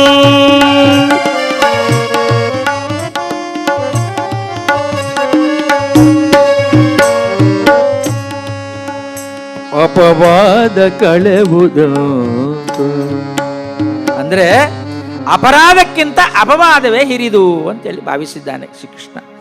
ಇಂಥ ಅಪವಾದವನ್ನು ನಾನು ಬಿದ್ದರೆ ಅದನ್ನು ಹೇಗೆ ತೆಗೆಯುವುದು ಅಂತೇಳಿ ಆಲೋಚನೆ ಮಾಡ್ತಾ ಮಾಡ್ತಾ ಬಹಳ ವಿಶೇಷವಾಗಿ ಇದನ್ನು ಆಲೋಚನೆ ಮಾಡ್ತಾ ಕೂತಿದ್ದಾನೆ. ರುಕ್ಮಿಣಿಯ ಒಂದಿಗೆ ಸಂವಾದ ಮಾಡ್ತಾ ಕೂತಿದ್ದಾನಂತೆ ಕೃಷ್ಣ. ಮಾಧವ ಚಿಂತಿಪ ಮನುಜರ ತೆರದಿ. ಮಾಧವ ಶ್ರೀಹರಿ ಮನುಷ್ಯರಾಗಿ ಚಿಂತೆ ಮಾಡ್ತಾ ಇದ್ದಾನೆ. ಈ ರೀತಿಯಲ್ಲಿ ಚಿಂತೆ ಮಾಡುವಾಗ ಅಪವಾದ ನಾನು ಕಳಿಬೇಕಾದರೆ ಅದನ್ನು ನಾನು ಪರೀಕ್ಷೆ ಮಾಡಬೇಕು. ನನಗೆ ಬಂದಂಥ ಅಪವಾದ ಅಲ್ಲ, ನಾನಲ್ಲ ಅಂತೇಳಿ ಆಗಬೇಕಾದ್ರೆ ಯಾವ ರೀತಿಯಲ್ಲಿ ಮುಂದೆ ಹೋಗಬೇಕು ಅಂತೇಳಿ ಆಲೋಚನೆ ಮಾಡ್ತಾ ಮಾಡ್ತಾ ಅದನ್ನು ನಾನು ಪರಂಬರಿಸಿ ನೋಡಬೇಕು. ಎಲ್ಲಿ ಹೇಗೆ ಆಗಿದೆ ಅಂತೇಳಿ ನಾನು ಪುರಾವೆ ಸಮೇತ ಒದಗಿಸಿ ಸತ್ಯರಾಜ್ಯತನಿಗೆ ಕೊಡಬೇಕು. ಆವಾಗ ನಾನಲ್ಲ ಅಂತ ಗೊತ್ತಾಗ್ತದೆ ಅಲ್ವಾ. ಜಡ್ಜ್ಮೆಂಟ್ ಆಮೇಲೆ ಆಗೋದಲ್ವ. ಅದೇ ರೀತಿಯಲ್ಲಿ ವಿಶೇಷವಾಗಿ ನಾವು ಇದನ್ನೆಲ್ಲ ಆಲೋಚನೆ ಮಾಡುವಾಗ ಯಾವುದೇ ರೀತಿಯಲ್ಲಿ ಯಾರಿಗೆ ಯಾವುದು ಅನುಕೂಲ ಮಾಡಬೇಕು ಅದನ್ನೆಲ್ಲ ಕೊಡಬೇಕು. ನಮ್ಮ ಯಾವುದೇ ಒಂದು ವಿದ್ವತ್ತುಂಟು ಅಥವಾ ಯಾವುದೇ ಪಂಡಿತತನ ಉಂಟು ಅಂತೇಳಿ ನಾವು ಹಸಿದವರಿಗೆ ಊಟವನ್ನು ಕೊಡುವಂಥ ಸತ್ಕರ್ಮ. ಆ ಧರ್ಮ ಸಂಸ್ಥಾಪನೆಗೋಸ್ಕರವಾಗಿಯೇ ಅವತಾರಕ್ಕೆ ಬಂದಂಥ ಶ್ರೀಹರಿ ಶ್ರೀಮನ್ನಾರಾಯಣ ಶ್ರೀಕೃಷ್ಣ ಇದೆಲ್ಲವನ್ನು ತನ್ನ ಲೀಲಾ ನಾಟಕದಲ್ಲಿ ತೋರಿಸ್ತಾ ಹೋಗಿದ್ದಾನೆ ಅಲ್ವಾ. ನಾವು ಮಾಡಬೇಕಾದಂಥ ಧರ್ಮ ಅದೇ ಹಸಿದವರಿಗೆ ಊಟ ಕೊಡುವಂಥದ್ದು, ಅನ್ಯಾಯ ಮಾಡದಿರುವಂಥದ್ದು, ಸತ್ಕರ್ಮದ ಮೂಲಕವಾಗಿ ತಪ್ಪೆಲ್ಲಾಗಿದೆ ಅದನ್ನೆಲ್ಲ ಸರಿಯಾಗಿ ಸರಿಪಡಿಸಿಕೊಂಡು ಮುಂದಿನ ಜೀವನದಲ್ಲಿ ಅಳವಡಿಸಿಕೊಂಡು ಹೋಗುವಂಥದ್ದು ಅಲ್ಲವೇ. ಹಾಗಾಗಿ ಇಂಥ ಸಹಾಯವನ್ನು ಅಥವಾ ಬೇರೆ ಬೇರೆ ರೀತಿಯ ಉಪಕಾರವನ್ನು ಹೇಗೆ ಮಾಡಬಹುದು, ಯಾರಿಗೂ ನಾವು ಜಗಳ ಮಾಡೋದೊಂದೇ ಉದ್ದೇಶವನ್ನು ಇಟ್ಕೊಳ್ಬಾರ್ದು ಅಂಥೇಳಿ ಎಲ್ಲ ಮಾರ್ಗದರ್ಶನ ಮಾಡಿಕೊಂಡು ಬಂದಿದ್ದಾನೆ ಶ್ರೀಹರಿ. ಎಷ್ಟೋ ಸರ್ತಿ ಭಿಕ್ಷೆ ಬೇಡುವಾಗಲೂ ನಾವು ದೊಡ್ಡ ವಿದ್ವಾಂಸರು ಅಂಥೇಳಿ ನಾವು ಎಷ್ಟು ದಾನ ಮಾಡ್ತೇವೆ, ನಮ್ಮಲ್ಲಿ ಉಂಟಾ ಆ ದಾನ ಬುದ್ಧಿ ಇರುವುದಿಲ್ಲ ನಮ್ಮಲ್ಲಿ. ಕೆಲವು ಸರ್ತಿ ಒಬ್ಬರು ಭಿಕ್ಷುಕರು ಹೋದಾಗ ಅಮ್ಮ ಹಸಿವೆ ಅಂತ ಹೇಳಿದಂತೆ. ಒಂದು ದೊಡ್ಡ ಲೇಔಟ್, ಒಂದು ಕನ್ನಡ ಪಂಡಿತರ ಮನೆ, ಅಲ್ಲಿ ಎಲ್ಲರೂ ಹಾಗಂತ ಹೇಳೋದಲ್ಲ ನಾನು, ಒಂದು ಸಂಸ್ಕೃತ ಪಂಡಿತರ ಮನೆ, ಒಂದು ವಕೀಲರ ಮನೆ, ಮತ್ತೊಬ್ಬರ ಮನೆ, ಹೀಗೆಲ್ಲ ಒಂದು ಹೀಗೆ ಮನೆ ಇರುವಾಗ ಅಮ್ಮ ಭಿಕ್ಷೆ ಅಂತ ಹೇಳಿದಾನೆ. ಈಗಿನ ಭಿಕ್ಷುಕರೆಲ್ಲ ಭಾಳ ಶ್ರೀಮಂತರಿದ್ದಾರೆ ಬಿಡಿ. ಒಬ್ಬ ಹೋಗಿ ಭಿಕ್ಷೆ ಕೇಳ್ತಾ ಇದ್ದಾನಂತೆ. 11 ಗಂಟೆಗೆ ನಿನ್ನೆದೆಲ್ಲ ಖಾಲಿ ಆಯಿತು, ಈಗ ಮಾಡ್ತಾ ಇದ್ದೇವೆ ಅಷ್ಟೇ, ನಿನ್ನೆದೆಲ್ಲ ಖಾಲಿ ಆಗಿದೆ, ಏನು ಭಿಕ್ಷೆ 11 ಗಂಟೆಗೆ ನಾವು ಊಟ ಮಾಡೋದು ಬೇಡವಾ, ಬೇಯ್ತಾ ಉಂಟು, 3 ಗಂಟೆಗೆ ಬಾ, ನಮ್ಮ ಊಟ ಆದಮೇಲೆ ಮತ್ತೆ ಕೊಡುವ ಅಂತ ಹೇಳಿದ್ರಂತೆ ಭಿಕ್ಷುಕ. ಅದಕ್ಕೆ ಭಿಕ್ಷುಕ ಹೇಳ್ತಾನಂತೆ, ಗಡಿಬಿಡಿ ಮಾಡಬೇಡಿ, ಅದಕ್ಕೆಲ್ಲ ಗಟ್ಟಿ ಮಾತಾಡೋದು ಯಾಕೆ ಅಮ್ಮ ಅಂತ ಕೇಳಿದಂತೆ. ಮತ್ತೆಂಥದ್ದು ನಿಂದು 11ವರೆಗೆ? ಅಲ್ಲ ತೊಂದರೆ ಇಲ್ಲ, 3 ಗಂಟೆಗೆ ಬರ್ತೇನೆ, ನನ್ನ ಮೊಬೈಲ್ ನಂಬರ್ ತಗೊಳ್ಳಿ, ಆಮೇಲೆ ಫೋನ್ ಮಾಡಿ ಅಂತ. ಭಿಕ್ಷುಕರು ಶ್ರೀಮಂತರಿದ್ದಾರೆ ಈಗ, ಹಾಗಾಗಿ ಏನು ಮಾಡಲಿಕ್ಕೆ ಬರುವುದಿಲ್ಲ. ಅಂಥ ಭಿಕ್ಷೆ ಬೇಡುವಂಥ ಸಂದರ್ಭದಲ್ಲಿ ಅಮ್ಮ ಅಂತ ಹೇಳ್ತಾನೆ, ಅಮ್ಮ ಹಸಿವೆ. ಆವಾಗ ಒಬ್ಬರು ಕನ್ನಡ ಪಂಡಿತರು ಹೊರಗೆ ಮಾಡಿದ್ದಾನೆ, ಬಾಗಿಲು ಹಾಕಿಂಟು. ಏನು ನಿನಗೆ ಭಿಕ್ಷೆಯ? ಹಸಿವೆ, ಹೊಟ್ಟೆ ಚುರುಚುರು ಅಂತ ಇದೆ, ಭಿಕ್ಷೆ ಬೇಕು, ಅನ್ನ ಅಂತ ಹೇಳ್ತಾನೆ. ಅನ್ನ ಅಂತ ಹೇಳುವಾಗ ಕನ್ನಡ ಪಂಡಿತರು ಹೇಳ್ತಾನೆ, ಅನ್ನ ಎಂಬ ಪದದ ಮೂಲ ಧಾತು ಯಾವುದಂತ ಗೊತ್ತುಂಟ ನಿನಗೆ ಅಂತ ಕನ್ನಡ ಪಂಡಿತರು. ಅನ್ನ ಎಂಬ ಪದದ ಮೂಲ ಧಾತು ಯಾವುದಂತ ಅವನಿಗೆ ಏನು ಗೊತ್ತು ಪಾಪ. ನಾನು ಹಸಿವೆಯಿಂದ ಸಪ್ತ ಧಾತುಗಳು ಸುಟ್ಟು ಹೋಗಿದೆ ನನಗೆ. ಹಾಗಾಗಿ ಸ್ವಾಮಿ ನಿಮ್ಮ ಕನ್ನಡ ಪಾಂಡಿತ್ಯದಲ್ಲಿ ನನಗೆ ಗೊತ್ತಿಲ್ಲ, ಹಸಿವೆ ಮಾತ್ರ ಅಂತ ಹೇಳಿದಾನೆ. ಹೋಗು ಅಂತ ಬಾಗಿಲು ಹಾಕಿದ್ರು ಅವರು. ಕೊಡಲಿಲ್ಲ ಊಟ. ಮತ್ತೆ ಮುಂದುವರೆದ ಸಂಸ್ಕೃತ ಪಂಡಿತರ ಮನೆ. ಬಾಗಿಲು ಬಡಿದಾಗ ಅಮ್ಮ ಅಪ್ಪ ಭಿಕ್ಷೆ, ಹಸಿವೆ, ಅನ್ನ ಅಂತ ಕೇಳಿದ. ಅವ್ರು ಮತ್ತೊಂದು ಕೇಳ್ತಾರೆ, ಇದರ ಸಂಸ್ಕೃತ ರೂಪ ತದ್ಭವ ರೂಪ ಯಾವುದಂತ ಗೊತ್ತುಂಟ? ಸಂಸ್ಕೃತ ಪಂಡಿತರು ಕೇಳ್ತಾ ಇದ್ದಾರೆ. ಆಯಿತಾ, ಇಲ್ಲ ಹೋಗು ಸ್ವಾಮಿ ಹಸಿವೆ. ನೆಕ್ಸ್ಟ್ ಮನೆ ವಕೀಲರದ್ದು, BA LLB ಅಂತ ಹಾಕಿದ್ದಾರೆ. ಆವಾಗ ಅಲ್ಲಿ ಬಾಗಿಲು ಬೇಡುವಾಗ ವಕೀಲರು ಹೊರಗೆ ಬಂದರು. ಏನು ಸ್ವಾಮಿ ಹಸಿವೆ, ಅನ್ನ ಅಂತ ಕೇಳುವಾಗ ಹಸಿವೆ ಆಗ್ತದೆ, ಅನ್ನ ಬೇಕು, ಹಾಗಂತ ಕೋರ್ಟಿಗೊಂದು ಅರ್ಜಿ ಕೊಡು, 2 ಜನ ಸಾಕ್ಷಿ ಬೇಕು, ಆಮೇಲೆ ನಿನಗೆ ಹಸಿವೆ ಆಗೋದು ಹೌದು, ಅನ್ನ ಬೇಕು ಅಂತೇಳಿ ಕೊನೆಗೆ ತೀರ್ಮಾನ ಬಂದ ಮೇಲೆ ಮತ್ತೆ ಕೊಡುವ ಅಂತ ಈ ರೀತಿ ಹೇಳುವ. ಅದಲ್ಲ, ಹಸಿದವನಿಗೆ ಊಟಕ್ಕೆ ನಾವು ಕೊಡಬೇಕಾದ ಸಮಯೋಚಿತವಾಗಿ ಸಕಾಲಿಕವಾಗಿ. ಯಾವುದೇ ರೀತಿಯಲ್ಲಿ ಇದು ಒಂದು ರೀತಿಯಲ್ಲಿ ನಾವು ಇದಂಥ ವಿಡಂಬನೆಗಳು ಇರುವಂಥದ್ದು ಏನಂತ ಹೇಳಿದರೆ ಸದ್ಧರ್ಮದಿಂದ ಎಲ್ಲರೂ ಇರಬೇಕು. ಅಂಥ ರೀತಿಯಲ್ಲಿ ವಿಶೇಷವಾಗಿ ಈ ಅಪರಾಧಕ್ಕಿಂತ ಅಪವಾದವೇ ಹಿರಿದಾಗಿರ್ತಕ್ಕಂಥ ಮಾಧವ ಚಿಂತಿಪ ಮನುಜರ ತೆರದಿ ಅಂತೇಳಿ ಶ್ರೀಕೃಷ್ಣನೇ ರುಕ್ಮಿಣಿ ಹತ್ರ ಹೇಳಿದ್ದಾನೆ. ಹುಡುಕ್ಲಿಕ್ಕೆ ಶುರು ಮಾಡ್ತಾರೆ. ಅಂದರೆ ಎಲ್ಲಿ ಏನಾಗಿದೆ ಎಂಬುದನ್ನು ಹುಡುಕ್ಲಿಕ್ಕೆ ಶುರು ಮಾಡ್ತಾರೆ. ಹೋಗ್ತಾ ಹೋಗ್ತಾ ಕಾಡಿನಲ್ಲಿ ಸಿಂಹ ಸತ್ತು ಬಿದ್ದಿದೆ. ಬರೇ ಸಿಂಹ ಮಾತ್ರ ಸತ್ತು ಬಿದ್ದಿದೆ, ಅಲ್ಲಿ ಏನಿಲ್ಲ. ಹಾಗಾದರೆ ಸಿಂಹ ಸತ್ತು ಬಿದ್ದದ್ದು ಯಾರಿಂದ ಹೇಗೆ ಅಂತೇಳಿ ಅಲ್ಲಿ ಪಾದವನ್ನು ಏನು ಹೇಳಿ ಪಾದ ಗುರುತು ಹೆಜ್ಜೆಯನ್ನು ನೋಡಿ ನೋಡಿ ನೋಡಿ ನೋಡಿ ಹೋಗ್ತಾನೆ. ಹೋಗುವಾಗ ಅಲ್ಲಿ ಯಾವುದೋ ಒಂದು ಗುರುತು ಕಾಣ್ತಾ ಇದೆ, ಸಿಂಹ ಸತ್ತದ್ದು ಯಾರಿಂದ ಅಂತೇಳಿ ಜಾಂಬವನ ಈ ಒಂದು ವಿಶೇಷ ಪಾದ ಸ್ಪರ್ಶವನ್ನು ನೋಡ್ತಾ ನೋಡ್ತಾ ನೋಡ್ತಾ ಹೋಗ್ತಾನೆ. ಓಹೋ, ಪ್ರಸೇನ ಸತ್ತದ್ದು ಸಿಂಹದಿಂದ, ಸಿಂಹ ಸತ್ತದ್ದು ಜಾಂಬವನಿಂದ. ಈ ಹೆಜ್ಜೆ ಗುರುತನ್ನು ಹುಡುಕುತ್ತಾ ಹೋದ. ಅದು ಪರಿಶೀಲನೆ ಮಾಡಿದೆ ನೋಡಿ. ಆ ಪ್ರಸೇನ ಸತ್ತದ್ದು ಸಿಂಹದಿಂದ, ಆಮೇಲೆ ಮುಂದಿನ ಗುರುತು ಯಾವುದು ಅಂತೇಳಿ ಸಿಂಹ ಸತ್ತದ್ದು ಯಾರಿಂದ ಅಂತೇಳಿದ್ರೆ ಜಾಂಬವನಿಂದ. ಆ ಜಾಂಬವ ಎಲ್ಲಿ ಹೋಗಿದ್ದಾನಂತೇಳಿ ನೋಡ್ತಾ ನೋಡ್ತಾ ನೋಡ್ತಾ ಹೋಗುವಾಗ ಭೀಕರವಾದಂಥ ಗುಹೆಯ ಒಳಗೆ ಹೋದದ್ದು ಕಾಣ್ತದೆ ಅವನಿಗೆ. ಅಷ್ಟಾಗುವ ಗುಹೆ ಬಳಿ ಬಂದು ನಿಲ್ತಾನಂತೆ ಕೃಷ್ಣ. ನಿಂತಾಗ ಅಲ್ಲಿ ಗುಹೆಯ ಹೊರಭಾಗದಲ್ಲಿ ಪ್ರಕಾಶಮಾನವಾಗಿ ಒಂದು ಕಾಣ್ತಾ ಇದೆ. ಇದೇನಪ್ಪ ಅಂತೇಳಿ ಒಳಗಡೆ ಮಣಿ ಉಂಟು, ಶಮಂತಕ ಮಣಿ. ಅದರ ಪ್ರಭೆ ಹೊರಗೆ ಬರ್ತಾ ಉಂಟು. ಒಳ್ಳೆಯ ಒಂದು ಪ್ರಭೆ ಬಂದರೆ ಆ ರೀತಿಯಲ್ಲಿ ಪ್ರಕಾಶಮಾನವಾಗಿ ಬರ್ತಾ ಉಂಟು. ಅದನ್ನು ನೋಡಿದಾಗ ಗೊತ್ತಾಯಿತು, ಓ ಈ ಗುಹೆಯಲ್ಲಿರುವಂಥ ಪ್ರಾಣಿ ಅದನ್ನು ಹಿಡ್ಕೊಂಡು ಬಂದಿದೆ ಅಂತೇಳಿ ಒಂದು ತೀರ್ಮಾನಕ್ಕೆ ಬಂದ ಕೃಷ್ಣ. ಹೀಗೆ ಬಂದು ಇನ್ನು ಹೇಗಾದರೂ ಮಾಡಿ ಇಲ್ಲಿ ಹೊರಗೆ ಬರಬೇಕಲ್ಲ ಪ್ರಾಣಿ ಅಂಥೇಳಿ ನೋಡಿದಾಗ ಅಲ್ಲೇ ನಿಂತು ತನ್ನಲ್ಲಿರತಕ್ಕಂಥ ಒಂದು ಶಂಖವನ್ನು ಊದಿ ಬಿಡ್ತಾನೆ. ಭೂ ಅಂತೇಳಿ ಊದುವುದೇ ತಡ ಅದರ ಶಬ್ದಕ್ಕೆ ಬಾಗಿಲಲ್ಲಿ ನಿಂತು ಆ ಮಣಿಯಲ್ಲಿ ಆಟ ಆಡ್ತಿರುವಂಥ ಜಾಂಬವತಿ ಜೋರಾಗಿ ಕಿರ್ತಾಳೆ. ಅಪ್ಪ ಅಂತೇಳಿ ಕಿರ್ತಾಳೆ. ಆವಾಗ ಒಳಗಡೆ ಇದ್ದಂಥ ಆ ಗುಹೆಯೊಳಗಿದ್ದಂಥ ಜಾಂಬವ ಹೊರಗೆ ಬರ್ತಾನೆ. ಬಂದವನು, ಅಯ್ಯೋ ದೇವರ, ನನ್ನ ಮಗಳಾಗಿರ್ತಕ್ಕಂಥ ಜಾಂಬವತಿಗೆ ಏನಾಯಿತು ಅಂತೇಳಿ ನೋಡ್ತಾ ನೋಡ್ತಾ ಅವಳಿಗೇನು ತೊಂದರೆ ಆಗ್ಬೋದು, ಅಥವಾ ಯಾರೋ ಬಂದಿದ್ದಾರೆ ವಿರೋಧಿಗಳು, ಅಥವಾ ಯಾವುದೇ ಒಂದು ರೀತಿಯಲ್ಲಿ ನಮಗೆ ಒಂದು ಭಯದ ವಾತಾವರಣ ಉತ್ಪತ್ತಿ ಆಗಿದೆ ಅಂತೇಳಿ ಗೊತ್ತಾಗಿ ಹೊರಗಡೆ ಬರುವಾಗ ಒಂದು ರೀತಿಯಲ್ಲಿ ಶ್ರೀಕೃಷ್ಣ ಚಕ್ರಧಾರಿಯಾಗಿ ಶಂಖಧಾರಿಯಾಗೆಲ್ಲ ನಿಂತಿದ್ದಾನೆ. ಓ, ಇದು ಯಾವುದೋ ಒಂದು ರೀತಿಯಲ್ಲಿ ನನ್ನನ್ನು ಹೋರಾಟ ಮಾಡಲಿಕ್ಕೆ ಅಥವಾ ಗುಹೆಯನ್ನು ಧ್ವಂಸ ಮಾಡಲಿಕ್ಕೆ ಬಂದವರು ಇರಬಹುದು ಅಂತೇಳಿ ನೋಡುತ್ತಾ ಛಂಗನೆ ಪ್ರಾಣಿಯ ವಿಶೇಷತೆ, ಪ್ರಾಣಿ ಸಹಜವಾದಂಥ ಒಂದು ರೀತಿಯಲ್ಲಿ ಹೋರಾಟ ಮಾಡಿ ಹೇಗಾದರೂ ಜಯಿಸಬೇಕು ಅಂಥೇಳಿ ಜೀವವನ್ನು ಉಳಿಸಬೇಕು ಎಂಬಂಥ ರೀತಿಯಲ್ಲಿ ಛಂಗನೆ ಆ ಜಾಂಬವ ಕೃಷ್ಣನ ಮೇಲೆ ಹಾರಿಬಿಟ್ಟ. ಕೃಷ್ಣ ಎಲ್ಲ ತಯಾರಾಗಿ ಬಂದಿದ್ದಾನೆ. ಪಕ್ಕನೆ ಎಲ್ಲಿಯಾದರೂ ಯುದ್ಧ ಆದರೆ, ಹೋರಾಟ ಆದರೆ ಅದಕ್ಕೂ ಕೂಡ ತಯಾರಾಗಿರಬೇಕು ಅಂತ. ಆವಾಗಿ ತಡ ಮಾಡದೆ ಆ ಶಕ್ತಿಯನ್ನೆಲ್ಲ ಭರಿಸಿಕೊಂಡು ಹೋರಾಟ ಆದರೂ ಸಿದ್ಧ, ಯಾರು ಏನು ಅಂತ ಗೊತ್ತಿಲ್ಲದೆ ಒಂದು ಪ್ರಾಣಿ ನನ್ನ ಮೇಲೆ ಹಾರಿದೆ. ಯುದ್ಧ ಶುರುವಾಯಿತು. ಯಾರಿಗೆ? ಜಾಂಬವ ಮತ್ತು ಶ್ರೀಹರಿ ಕೃಷ್ಣನಿಗೆ. ನಡೆಯಿತು ಯುದ್ಧವು ಘೋರ, ಜಾಂಬವ ಸೆಣಸಿದನ ರಣಧೀರ.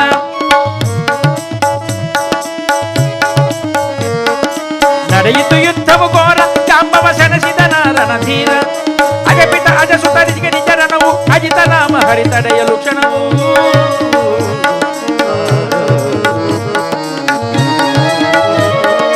ಜಾಂಬೂಲತಗಿರಿ ಪರ್ವತಗಳನ್ನು ಜಾಂಬವ ಎಸೆದನು ಹರಿತಡೆದನು.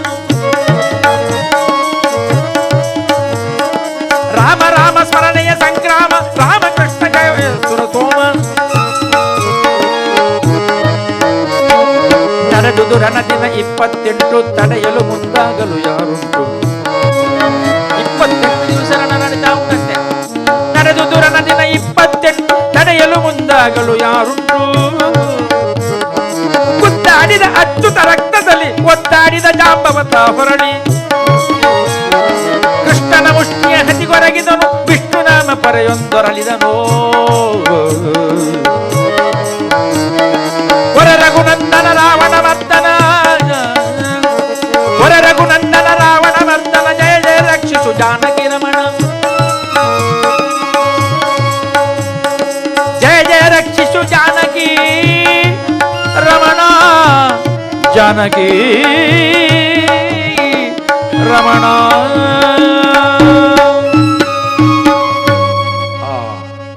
ಧಪ್ಪನೆ ಬಿದ್ದಿದ್ದಾನೆ ಜಾಂಬವ. ಆದರೆ ಕೃಷ್ಣನ ಮುಷ್ಟಿಯ ಹತಿಗೊರಗಿದ್ದಾನೆ, ವಿಷ್ಣು ನಾಮ ಪೊರೆಯೊಂದೊರಲಿದನು. ಮಾತ್ರವಲ್ಲ, ಇಂಥ ಗುದ್ದಾಟದಿಂದ ಆಗುವಂಥ ಇಷ್ಟರವರೆಗೆ ನಾನು ಸೋತಿಲ್ಲ, ನನ್ನನ್ನು ಸೋಲಿಸುವಂಥ ಇವನು ಯಾರಪ್ಪ ಅಂತೇಳಿ ಆಲೋಚನೆ ಮಾಡ್ತಾ ಮಾಡ್ತಾ ವೇದನೆಯಿಂದ ಭೂಮಿಗೆ ಒರಗುವ ಸಂದರ್ಭದಲ್ಲಿ ನಾವು ಹೇಳ್ತೇವೆ ಯಾವಾಗಲೂ, ದೇವಾ ರಕ್ಷಿಸು, ಅಮ್ಮ ರಕ್ಷಿಸು, ಅಪ್ಪ ರಕ್ಷಿಸು ಅಂತ ಮಾತು ಬರ್ತದೆ ಕೊನೆ ಕ್ಷಣದಲ್ಲಿ. ಹಾಗಾಗಿ ಪೊರೆ ರಘುನಂದನ ರಾವಣ ಮರ್ಧನ ಅಂತ ಬಿಡ್ತಾ ಇದ್ದಾನೆ. ಜಯ ಜಯ ರಕ್ಷಿಸು ಜಾನಕಿ ರಮಣ, ಜಯ ಜಯ ರಕ್ಷಿಸು ಜಾನಕಿ ರಮಣ. ರಾಮ ರಾಮ ಅಂತೇಳಿ ಉಸಿರು ಬಿಡುವಾಗ ಗುದ್ದುದನ್ನು ನಿಲ್ಲಿಸಿದ ಕೃಷ್ಣ. ಇನ್ನೊಂದು ಗುದ್ದು ಕೊಡ್ತಾರೆ ಅವನು ಸಾಯ್ತಾನೆ. ಜಾನಕಿ ರಮಣ ಪೊರೆ ರಘುನಂದನ ಅಂತ ಹೇಳ್ತಾ ಇದ್ದಾನಲ್ಲ. ಹಾಗಾದರೆ ಇವನು ಪರಮ ಭಕ್ತ, ಶ್ರೀರಾಮನ ಪರಮ ಭಕ್ತ ಅಂತೇಳಿದ್ರೆ ನನ್ನ ಭಕ್ತನೂ ಹೌದು ಅಂಥೇಳಿ ಸಂಪೂರ್ಣ ಅರ್ಥ ಆಯ್ತಂತೆ ಶ್ರೀಹರಿಗೆ. ಆವಾಗ ರಕ್ತ ಚಿಮ್ಮಿ ಜಾಂಬವ ಧರೆಗೆ ಬಿದ್ದಿದ್ದಾನೆ. ಕೃಷ್ಣ ಕೊಲ್ಲದೆ ಬಿಟ್ಟಿದ್ದಾನೆ. ಜಾನಕಿ ರಮಣ ಅಂತೇಳಿ ಹೇಳುವಾಗ ಹೀಗೆ ನೋಡ್ತಾ ಇರುವಾಗ ರಾಮ ರಾಮ ರಾಮ ರಾಮ ಅಂತ ಹೇಳ್ತಾ ಇರುವಾಗ ಅವನ ಮೇಲೆ ವಿಶೇಷವಾದಂಥ ಕರುಣೆ ಬರ್ತದೆ. ಹಿಡಿದು ಕೂತುಕೊಳಿಸ್ತಾನೆ. ಕೂತುಕೊಳಿಸಿ, ಯಾರಪ್ಪ ನೀನು ನನ್ನೊಡನೆ ಈ ರೀತಿಯಲ್ಲಿ ಹೋರಾಟ ಮಾಡ್ತೀವಿ ಸಮಬಲದಿಂದ, ಅದಕ್ಕಿಂತಲೂ ಹೆಚ್ಚಿನ ಬಲದಿಂದ ಅಂತೇಳಿ ಹೇಳುವಾಗ ಒಮ್ಮೆ ರಾಮನಾಗಿ ಅವನಿಗೆ ಕಾಣ್ತಾನಂತೆ, ಬಿಲ್ಬಾಣ ಧರಿಸಿ. ಯಾರು? ಶ್ರೀಹರಿ. ಇನ್ನೊಮ್ಮೆ ಚಕ್ರಧಾರಿಯಾಗಿ ಕೃಷ್ಣನಾಗಿ ಕಾಣ್ತಾ ಇದ್ದಾನೆ. ಒಮ್ಮೆ ರಾಮನಾಗ್ತಾನೆ, ಒಮ್ಮೆ ಕೃಷ್ಣನಾಗ್ತಾನೆ, ಒಮ್ಮೆ ರಾಮನಾಗ್ತಾನೆ, ಒಮ್ಮೆ ಕೃಷ್ಣನಾಗ್ತಾನೆ. ಅದನ್ನು ನೋಡ್ತಾ ಇದ್ದಾನೆ. ಕಣ್ಣು ಗೊತ್ತಲೆ ಬರ್ತಾ ಇದೆ. ಇದು ಸತ್ಯವೋ ಮಿಥ್ಯವೋ, ಏನಿದು ನನಗೆ ಕನಸು ಅಂತೇಳಿ ನೋಡ್ತಾ ಇದ್ದಾನೆ. ಆವಾಗ ಜಾಂಬವ, ಈಗೋ ನನ್ನ ಭಕ್ತನೇ ಆಗಿದ್ದುಕೊಂಡು ತ್ರೇತಾಯುಗದಲ್ಲಿ ನನ್ನನ್ನು ನಂಬಿದುಗಿದವನ್ನ ನೀನು ಅಂತ ಗೊತ್ತಾಯಿತು. ರಾಮ ರಾಮ ಅಂತ ಉಚ್ಚರಿಸಿದಾಗ ನನಗೆ ಗೊತ್ತಾಯ್ತು, ಕೃಷ್ಣನಾಗಿ ನಾನು ಬಂದಿದ್ದೇನೆ, ಅದೇ ರಾಮ ನಾನು. ಹಾಗಾಗಿ ರಾಮನಾಗಿ ಕಾಣ್ತಾ ಇದ್ದೇನೆ ನಿನಗೆ. ಈಗೋ ನಾನು ಕೃಷ್ಣನಾಗಿ ಕಾಣ್ತೇನೆ, ರಾಮನಾಗಿ ಕಾಣ್ತೇನೆ, ಕೃಷ್ಣನಾಗಿ ಕಾಣ್ತೇನೆ. ಇರುವಾಗ ಅಪ್ಪಿ ಅವನ ಪಾದ ಕಮಲಕ್ಕೆ ಬಿತ್ತಾ ಇದ್ದೇನೆ. ಜಾಂಬವ, ಅರಿಯದಾದೆ ಹರಿ ನಿನ್ನ ಮಹಿಮೆಯ, ಪರಿಪರಿಯಲಿ ನಿಂದಿಸಿದೆ ನಾನು ನಿನ್ನನು. ಯುದ್ಧ ಮಾಡಿದೆ, ನಿನ್ನಲ್ಲಿ ಹೋರಾಟ ಮಾಡಿದೆ, ಗುದ್ದು ಕೊಟ್ಟೆ ನಿನಗೆ. ಅಯ್ಯೋ ದೇವರೇ, ಅರಿಯದಾದೆ ಹರಿ ನಿನ್ನ ಮಹಿಮೆಯ, ಪರಿಪರಿಯಲಿ ನಿಂದಿಸಿದೆ ನಾ ನಿನ್ನ. ದೊರೆದಯ ತೋರುತ್ತ ಪೊರೆಯನ್ನನು, ದೊರೆದಯ ತೋರುತ್ತ ಪೊರೆಯನ್ನನು ನೀ.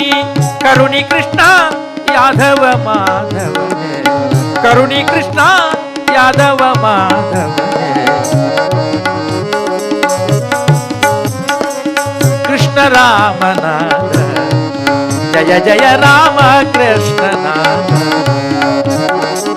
ಕೃಷ್ಣ ರಾಮನಾದ, ಜಯ ಜಯ ರಾಮ ಕೃಷ್ಣನಾದ. ರಾಮ ಕೃಷ್ಣ ಗೋವಿಂದ, ನಾರಾಯಣ ಹರಿ ಗೋವಿಂದ. ರಾಮ ಕೃಷ್ಣ ಗೋವಿಂದ, ನಾರಾಯಣ ಹರಿ ಗೋವಿಂದ. ರಾಧಾ ಕೃಷ್ಣ ಗೋವಿಂದ, ಜಾನಕಿ ರಮಣ, ಜಾನಕಿ ರಮಣ ಗೋವಿಂದ.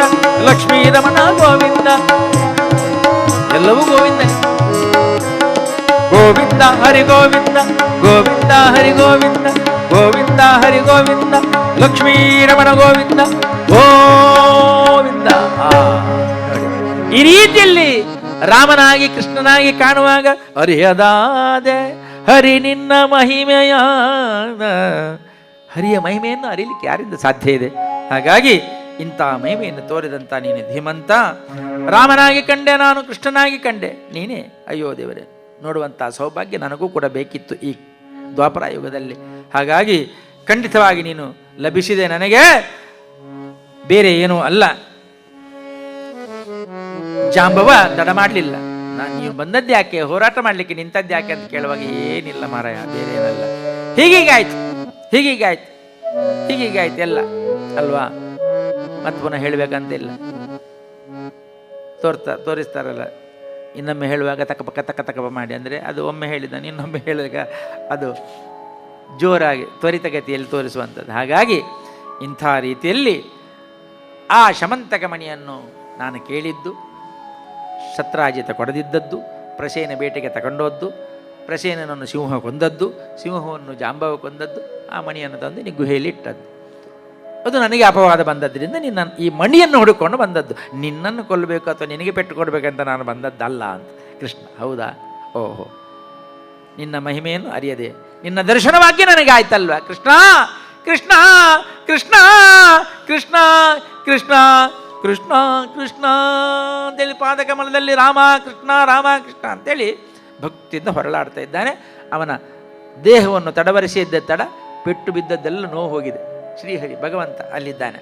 ಎಲ್ಲ ನೋವು ವಾಸಿಯಾದ ನಂತರ ಕೂತ್ಕೊಳ್ಬೇಕು, ಸತ್ಕಾರ ಸ್ವೀಕರಿಸಬೇಕು ಅಂತ ಹೇಳುವಾಗ ಯಾವುದು ಬೇಡ, ಆ ಮಣಿ ಕೊಟ್ಟರೆ ಒಂದು ಕೊಂಡೋಗ್ತೇನೆ ಅಷ್ಟೇ, ಬೇರೆ ಏನಿಲ್ಲ ಅಂತ ಹೇಳಿದ್ರು. ಹೌದಾ, ಮಣಿ ಅಲ್ಲ, ಈಗ ತಕೋ, ನನಗೆ ಯಾಕೆ ಆ ಮಣಿ ಅಂತೇಳಿ ಜಾಂಬವ ಎತ್ತಿ ಆ ಶಮಂತಕ ಮಣಿಯನ್ನು ಕೃಷ್ಣನ ಕೈಗೆ ಕೊಟ್ಟದ್ದು ಮಾತ್ರವಲ್ಲದೆ, ಈಗೋ ನನ್ನ ಮಗಳಾಗತಕ್ಕಂಥ ಜಾಂಬವತಿಯನ್ನು ನಿನಗೆ ಧಾರೆ ಎರೆದು ಕೊಡ್ತೇನೆ ನೋಡಿ, ಒಂದಕ್ಕೆ ಒಂದು ಫ್ರೀ ಅಲ್ವಾ, ಅಲ್ಲಿ ಎಲ್ಲ ಅಂಗಡಿಯಲ್ಲಿ ಬರೆದು ಹಾಗೆಯಾ? ಹಾಗಲ್ಲ, ಇದೇ ವಿಶೇಷವಾದಂಥ ಭಕ್ತಿಯಿಂದ ಪ್ರೀತಿಯಿಂದ ಆತ ಆ ಕೆಲಸವನ್ನು ಮಾಡ್ತಾನೆ. ಪುಣ್ಯ ಸಂಪಾದನೆ ಆಗ್ತದೆ ಎಂಬ ದೃಷ್ಟಿಯಲ್ಲಿ 16,108 ಮಂದಿ ಮಡದಿಯರನ್ನು ಪಡೆದಿರತಕ್ಕಂಥ ಕೃಷ್ಣನಿಗೆ ಒಂದು ಅಪವಾದ, ಅಷ್ಟು ಜನ ಹೆಣ್ಣಂದಿರಿ ಹೇಗೆ ನೋಡಿಕೊಳ್ತಾನೆ, ಅದಲ್ಲ, ಅವರಿಗೆ ರಕ್ಷಣೆ ಕೊಟ್ಟದ್ದು ಭಗವಂತ. ಅವರು ಯಾವ್ಯಾವುದೋ ಸಮಸ್ಯೆಯಲ್ಲಿದ್ದವರನ್ನು ನೀವು ಬನ್ನಿ ನಾನು ನೋಡಿಕೊಳ್ತೇನೆ ಅಂತಿಲ್ಲ, ಆದರೆ ಅದನ್ನು ಮತ್ತೊಂದು ದೃಷ್ಟಿಯಲ್ಲಿ ನೋಡುವವರು ಅದನ್ನು ಬೇರೆ ರೀತಿಯಲ್ಲಿ ಹೇಳ್ತಾರೆ ಅಲ್ವಾ. ಆ ರೀತಿಯಲ್ಲಿ ವಿಶೇಷವಾಗಿ ನಮ್ಮ ಇಲ್ಲಿ ಹಿಮ್ಮೇಳದಲ್ಲಿ ಭಾಗವಹಿಸುವಂಥ ಶೋಧನ್ ಅವರು ಬಹಳ ಒಳ್ಳೆಯ ರೀತಿಯಲ್ಲಿ ನುಡಿಸ್ತಾರೆ. ಹಾಗೆ ಇವರು ಕೂಡ ಸಹಕಾರ ಕೊಡ್ತಾ ಇದ್ದಾರೆ. ಹೆಮ್ಮೇಳ ಭಾಳ ಒಳ್ಳೆ ತಬಲದಿಂದಲೇ ಪದ್ಯ ಯಶಸ್ವಿ ಆಗಬೇಕಲ್ವ. ಮೊನ್ನೆ ಒಬ್ಬರ ಹತ್ರ ಕೇಳಿದೆ, ಶೋಧನ್ ಅವರ ತಬಲ ಕೇಳಿದ್ದೀರಾ ಅಂತ ಕೇಳಿದೆ ಮರ ಆ ಜನ ಕೊಡುವುದಿಲ್ಲ ಹೇಳ್ತದೆ ಅಂತ. ಅಂದರೆ ಮಾರಾಟಕ್ಕಲ್ಲ, ಅವ್ರು ನುಡಿಸಿದ್ದು ಕೇಳಿದ್ದೀರಾ ಅಂತ ಅಲ್ವಾ. ಅಂಥ ರೀತಿಯಲ್ಲಿ ಪ್ರತಿಭೆಯನ್ನು ಹೊಂದಿದವರಿಂದ ಇದೆಲ್ಲ ಲೈವ್ ಪ್ರೋಗ್ರಾಮ್, ಇದರಲ್ಲಿ CD ಫ್ಲಾಪಿ ಆಗೋದಿಲ್ಲ ಹರಿಕತೆಗೆ. ಬೇರೆ ಸಂಗೀತ ಆರ್ಕೆಸ್ಟ್ರಕ್ಕೆಲ್ಲ CD ಫ್ಲಾಪಿ ಆಗ್ತದೆ, ಯಾವುದಕ್ಕೂ ಆಗ್ತದೆ ಅದು, ಆದರೆ ಹರಿಕತೆಗೆ CD ಫ್ಲಾಪಿ ಆಗೋದೇ ಇಲ್ಲ, ಎಲ್ಲ ಲೈವ್ ಆಗಬೇಕು ಅಲ್ವಾ. ಸ್ವಂತ ಪ್ರತಿಭೆಯನ್ನು ತೋರತಕ್ಕಂಥ ಕಲಾವಿದರು ನಮ್ಮ ಹಿಮ್ಮೇಳದಲ್ಲಿದ್ದಾರೆ. ಅಂಥ ರೀತಿಯಲ್ಲಿ ಆ ಜಾಂಬವತಿಯನ್ನು ಶಮಂತಕ ಮಣಿಯನ್ನು ಹಿಡ್ಕೊಂಡು ಹೊರಟಿದ್ದಾನೆ. ಆದರೆ ಇಲ್ಲಿ ತಲೆಬಿಸಿ ಯಾರಿಗೆ? ರುಕ್ಮಿಣಿಗೆ. ಓ ದೇವರೇ, ನನ್ನ ಗಂಡ ಲೋಕೋದ್ಧಾರ ಮಾಡ್ತೇನೆ ಅಂತ ಹೋದ ಮತ್ತು ತಿಂಗಳಿಗಟ್ಟಲೆ ಮನೆಗೆ ಬರುವುದಿಲ್ಲಲ್ಲ. ಈ ರೀತಿಯಲ್ಲಿ ಗಂಡ ಯಾವಾಗಲೂ ಹಾಗೆ ಯಜಮಾನರಿಗೆ ಸಂಘ ಸಂಸ್ಥೆ ಜಾಸ್ತಿ ಆದ ಕೂಡಲೇ ಮನೆಯಲ್ಲಿ ಬೈಯುವವರೇ ಇರೋದು. ಅರಿತ ಮುಡಿ ಬರ್ತಾನಿಲ್ಲ ಅಂತೇಳಿ. ಅಂದರೆ ಅಕ್ಕಿ ಮುಡಿ ಬರ್ತದೆ ಅಂತ ಹೋಗಿದ್ದಾರೆ, ಬೆಳಿಗ್ಗೆ ಮೀಟಿಂಗ್ ರಾತ್ರಿ ಮೀಟಿಂಗ್, ಎಂಥದ್ದು ಮೀಟಿಂಗ್, ಇವರು ಎಂತ ಮಾಡ್ತಾರೆ ದೇವರೊಬ್ಬರಿಗೆ ಗೊತ್ತು. ಅವರು ಸಮಾಜಕ್ಕಾಗಿ ಹೋರಾಟ ಮಾಡ್ತಾ ಇದ್ದಾರೆ, ಆದರೆ ಮನೆಯವರು ಅದನ್ನು ಅರ್ಥ ಮಾಡಿಕೊಂಡು ಪ್ರೋತ್ಸಾಹ ಮಾಡಬೇಕಾಯ್ತಾ. ಆ ರೀತಿಯಲ್ಲಿ ಅಂಥ ರೀತಿಯಲ್ಲಿ ಸಮಾಜದ ಒಂದು ಒಳ್ಳೆಯ ಹಿತಚಿಂತಕರಾಗಿ ನೀವು ಬರಬೇಕು. ಮಹಿಳಾ ಸಮಿತಿಯನ್ನು ಕೂಡ ರಚನೆ ಮಾಡಿಕೊಂಡು ಬಹಳ ಒಳ್ಳೆಯ ರೀತಿಯಲ್ಲಿ ಪರಸ್ಪರ ಇಂಥ ಒಂದು ಕೆಲಸಗಳನ್ನು ಮಾಡಿದಾಗ ಒಳ್ಳೆಯದಾಗ್ತದೆ. ದುಷ್ಟ ನಿಗ್ರಹ ಶಿಷ್ಟರ ಪರಿಪಾಲನೆಗೋಸ್ಕರವಾಗಿ ಶ್ರೀಕೃಷ್ಣ ಪರಮಾತ್ಮ ಹೆಣಗಾಡ್ತಾ ಇರುವಾಗ ರುಕ್ಮಿಣಿಯ ಸಹಕಾರ ಬೇಡವೇ? ಆದರೆ ಗಂಡನಿಗೆ ಬೈತಾ ಕೂತಿದ್ದಾಳೆ, ಎಲ್ಲಿ ಹೋಗಿದ್ದಾರೆ ಏನೋ ಬರಲೇ ಇಲ್ಲ, ಇವರು ಊರು ಉದ್ಧಾರ ಮಾಡ್ತಾನೆ ಅಂತೇಳಿ ಹೋದವರು, ನನಗೆ ಬೇಡವ ಗಂಡ ಅಂತೇಳಿ ಅವಳು ಒಂದು ಚಂಡಿಕಾ ಹೋಮ ಮಾಡಲಿಕ್ಕೆ ಶುರು ಮಾಡಿದ್ದಾಳೆ. ಅಂದರೆ ವಿಶೇಷವಾಗಿ ದುರ್ಗಾ ನಮಸ್ಕಾರ ಪೂಜೆ. ದುರ್ಗೆ ದುರ್ಗತಿಹಾರಿ ದುರ್ಗಮ ಭವವನ್ನು ನಿರ್ಗಮಗೊಳಿಸಲು ವರ್ಗದಿ ವಿನುತೆ ಸ್ವರ್ಗಾತವಾದವ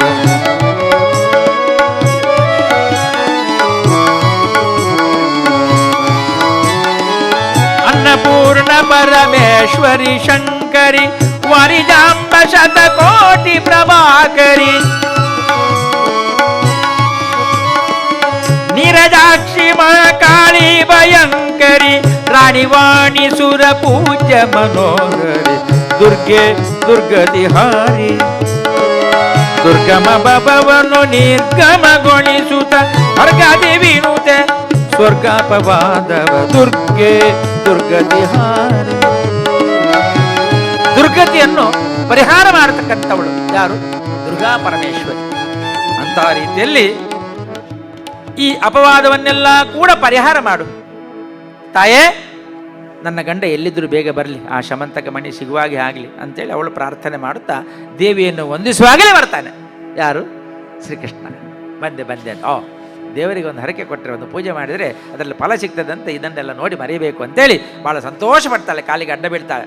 ಈಗೋ ಮಾರೈತಿ, ಪುನಃ ಅವಳ ಹತ್ರ ಕಥೆ ಹೇಳೋದು ಬೇಡ, ಏನೆಲ್ಲ ಆಯ್ತಂತ ಎಲ್ಲ ಆದದ್ದನ್ನು ವಿವರಿಸಿದ ಅಂತ ಅರ್ಥ. ಶ್ರೀಕೃಷ್ಣ ಎಲ್ಲವನ್ನು ಹೇಳಿದ, ಆಯಿತು ಏನೇ ಆಗಲಿ ಸಿಕ್ಕಿತಲ್ವ, ನಮ್ಮ ಮೇಲಿನ ಅಪವಾದ ಹೋಯ್ತಲ್ಲ, ಹೋಗುವ ಸತ್ತರಾಜ್ಯತನ ಅರಮನೆಗೆ ಬೃಂದಾವನಕ್ಕೆ ಹೋಗಿ ಅಂತೇಳಿ ಇಬ್ಬರು ಹೋಗ್ತಾರೆ. ಈಗೋ ಆದಂಥ ಕಥೆ ಇದು. ಪ್ರಸೇನ ಬೇಟೆಗೆ ಹೋದಾಗ ನಾನು ಅವನನ್ನು ಕೊಂದು ಆ ಮಣಿಯನ್ನು ಕೊಂದದ್ದಲ್ಲ, ಈಗೋ ವಿಷಯ ಹೀಗೆ ಅಂತೇಳಿ ಇದು ಜಾಂಬವನ ಗುಹೆಯಲ್ಲಿತ್ತು, ತಗೊಂಡು ಬಂದಿದ್ದೇವೆ, ನಾವಲ್ಲ ಅಪರಾಧಿಗಳು, ನನ್ನ ಮೇಲಿನ ಬಿದ್ದ ಅಪವಾದ ಹೋಗಲಿ ಅಂತೇಳಿ ತಂದು ಕೊಟ್ಟಿದ್ದೇವೆ ಅಂತ ಹೇಳುವಾಗ ಸತ್ರಾಜಿತ ಹಾಗೂ ಅರಮನೆಯವರೆಲ್ಲರೂ ಕೂಡ ಭಗವಂತನ ಪಾದಕಮಲಕ್ಕೆ ಬಿದ್ದು ಮಂಗಳಾರತಿ ಮಾಡಿದ್ದಾರಂತೆ. ಅಂಥ ಸತ್ರಾಜಿತನಿಗೆ ಮಣಿ ನೀಡಿ ಅಪವಾದವನ್ನು ತಾನು ಕಳೆದುಕೊಂಡ. ಅಪವಾದ ಬರಲಿಕ್ಕೆ ಎಷ್ಟು ಸುಲಭ, ಅದನ್ನು ಕಳೆದುಕೊಳ್ಳಿಕ್ಕೆ ಎಷ್ಟು ಕಷ್ಟ ಉಂಟು. ಹೌದಾ? ಇದು ಯಾರ್ದು? ಶಾಪಾನುಗ್ರಹ. ಮಹಾಗಣಪತಿಯು ಈ ರೀತಿಯಲ್ಲಿ ಚಂದ್ರನಿಗೆ ಕೊಟ್ಟಂಥ ಶಾಪ ಜಗತ್ತಿಗೆ ಗೊತ್ತಾಗುವುದು ಹೇಗೆ ಎಂಬುದನ್ನು ಆ ಅಪವಾದವನ್ನು ತನ್ನ ಮೇಲೆ ಹಾಕಿಕೊಂಡು ಶ್ರೀಕೃಷ್ಣ ಆ ಲೀಲಾ ನಾಟಕವನ್ನು ತೋರಿದ್ದಾನೆ ಅಂತ ಹೇಳಿದ್ರೆ, ಅದಕ್ಕೆ ನಾವು ಹೇಳಿದ್ದು ಪೀಠಿಕಾ ಪ್ರಕರಣದಲ್ಲಿ, ಹರಿ ನಿನ್ನ ಮಹಿಮೆ ಅಪಾರ, ಶರಣರ ಪೊರೆವುದೇ ನಿನ್ನ ವ್ಯಾಪಾರ, ಹರಿ ನಿನ್ನ ಮಹಿಮೆ ಅಪಾರ, ಭಕುತರಿಗಾಗಿ ನಿನ್ನ ಮತಾರ, ಭಕುತರ ಬಳಿಯ ನಿನ್ನ ಸಂಗಾರ, ಹರಿ ನಿನ್ನ ಮಹಿಮೆ ಅಂತ. ಹರಿಯ ಮಹಿಮೆ ಅಪಾರವಾದ್ದರಿಂದ ಲೀಲಾ ನಾಟಕ ಮೂರ್ತಿಯಾಗಿ ಭಗವಂತ ಈ ರೀತಿಯಲ್ಲಿ ಬೇರೆ ಬೇರೆ ಕಥೆಗಳ ಮೂಲಕವಾಗಿ, ಬೇರೆ ಬೇರೆ ನಮನಗಳ ಮೂಲಕವಾಗಿ ಭಕ್ತರ ಉದ್ಧಾರಕ್ಕಾಗಿ ಎಲ್ಲವನ್ನು ಮಾಡಿದ್ದಾನೆ. ಇದನ್ನೆಲ್ಲ ನಾವು ಅರಿತು ಇಂಥ ಭಕ್ತಿಯನ್ನು ಮಾಡಬೇಕು, ಶ್ರದ್ಧೆ ಕಥೆಗಳನ್ನು ಕೇಳಬೇಕು, ಶ್ರದ್ಧಾಪೂರ್ವಕವಾಗಿರ್ತಕ್ಕಂಥ ಕಾರ್ಯಕ್ರಮಗಳಲ್ಲಿ ಭಾಗವಹಿಸಬೇಕು ಅಂಥೇಳಿ ಇಂಥ ಕಾರ್ಯಕ್ರಮದಲ್ಲಿ ನನಗೆ ಭಾಗವಹಿಸಲಿಕ್ಕೆ ಒಂದು ಒಳ್ಳೆಯ ಸಂತೋಷ ಆಯಿತು. ಹರಿಯ ಮಹಿಮೆಯಿಂದ ಈ ರೀತಿಯಲ್ಲಿ ಶ್ರೀ ಗಣೇಶನ ಮಹಿಮೆಯನ್ನೂ ತೋರಿಸಿಕೊಟ್ಟಿದ್ದಾನೆ ಹರಿ. ಅಂಥ ರೀತಿಯಲ್ಲಿ ಆ ಶಮಂತಕ ಮಣಿಯ ಮೂಲಕವಾಗಿರತಕ್ಕಂಥ ಚೌತಿಯ ಚಂದ್ರ ಇತ್ಯಾದಿ ಎಲ್ಲವೂ ಕೂಡ ಬರುವ ಮೂಲಕವಾಗಿ ಭರತನಾಟ್ಯ ಮತ್ತು ಹರಿಕಥೆ ಎರಡೂ ಕೂಡ ನಿಮ್ಮ ಗಣೇಶ ಹಬ್ಬ ಸಮಿತಿಯ ಈ ಹಬ್ಬದೋತ್ಸವದ ಈ ಕಾರ್ಯಕ್ರಮಕ್ಕೆ ಪೂರಕವಾಗಿ ಬಂದಿದೆ. ಹಾಗಾಗಿ ಏನಾದರೂ ಹೆಚ್ಚು ಕಡಿಮೆ ಇದ್ದರೆ ನೀವೆಲ್ಲ ಪ್ರೋತ್ಸಾಹದಿಂದ ಆಶೀರ್ವಾದ ಮಾಡಬೇಕು. ಅದೇ ರೀತಿಯಲ್ಲಿ ನಮ್ಮ ಅವಿನಾಶ್ ಕಿಣಿಯವರು, ವಿಮಲ್ ಅವರು ಮತ್ತು ಶೋಧನ್ ಅವರು ಒಳ್ಳೆಯ ರೀತಿ ಹೆಮ್ಮೇಳೆ ಕೊಟ್ಟಿದ್ದಾರೆ. ಅವರಿಗೆ ನನ್ನ ವಂದನೆಗಳು. ಒಳ್ಳೆಯ ಧ್ವನಿವರ್ಧಕಕ್ಕೆ ನನ್ನ ನಮಸ್ಕಾರ. ಅದಕ್ಕಾಗಿ ನಾನಾ ವೇಷಧಾರಕ ದೋಷಗಂಧ ವಿದ್ರೂರ ಜಗತ್ಪೋಷಕ ಪುರಾತನ ಪುರುಷ ಪೂರ್ಣಾನಂದ ಜ್ಞಾನ ಶೇಷವರ ಪರ್ಯಂಕ ಶಯನ ವಿಭೀಷಣ ಪ್ರಿಯ ವಿಜಯ ಸಕ ಸಂತೋಷ ಪಡಿಸುವನು ತನ್ನವರಿಗೆ. ಮಂಗಳ ಜಯ ಶುಭ ಮಂಗಳ, ಮಂಗಳ ಜಯ ನಿತ್ಯ ಮಂಗಳ.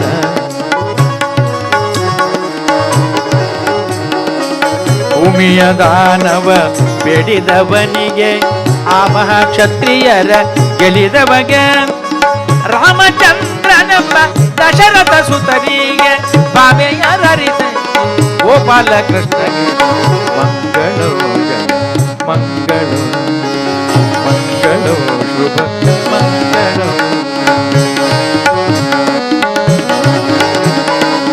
ಜಲದಲ್ಲಿ ಚಲಿಸುವ ಮತ್ಸ್ಯನಿಗೆ, ಗಿರಿಯ ಬೆನ್ನಲಿ ಪೊತ್ತ ಕೂರ್ಮನಿಗೆ, ಜಲದಲ್ಲಿ ಚಲಿಸುವ ಮತ್ಸ್ಯನಿಗೆ, ಗಿರಿಯ ಬೆನ್ನಲಿ ಪೊತ್ತ ಕೂರ್ಮನಿಗೆ, ಧರೆಯನ್ನು ಧರಿಸಿದ ವರಹವತಾರಗೆ, ತರಳನ ಕಾಯ್ದ ಶ್ರೀ ನರಸಿಂಹಗೆ ಮಂಗಳೋ ಮಂಗಳೋ ಮಂಗಳೋ ಶುಭ ಮಂಗಳೋ.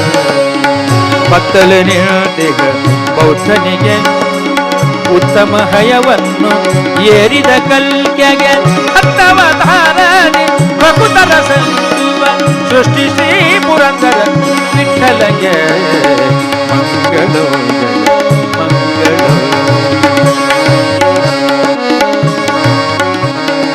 ಇಂದಿನ ದಿನವೇ ಶುಭ ದಿನವು, ಇಂದಿನ ವಾರ ಶುಭ ವಾರ, ಇಂದಿನ ದಿನವೇ ಶುಭ ದಿನವು, ಇಂದಿನ ವಾರ ಶುಭ ವಾರ, ಇಂದಿನ ಲಗ್ನ ಶುಭ ಲಗ್ನ, ಇಂದಿನ ಯೋಗ ಶುಭ ಯೋಗ, ಇಂದಿನ ಕರಣ ಶುಭ ಕರಣ, ಇಂದು ಪುರಂದರ ವಿಠ್ಠಲರಾಯನ ಸಂದರ್ಶನ ಫಲಯನಗ. ಸತೋಮ ಸತ್ಯಮಯ ತಮಸೋಮ ಜ್ಯೋತಿರ್ಗಮಯ ಮೃತ್ಯೋರ್ಮ ಅಮೃತ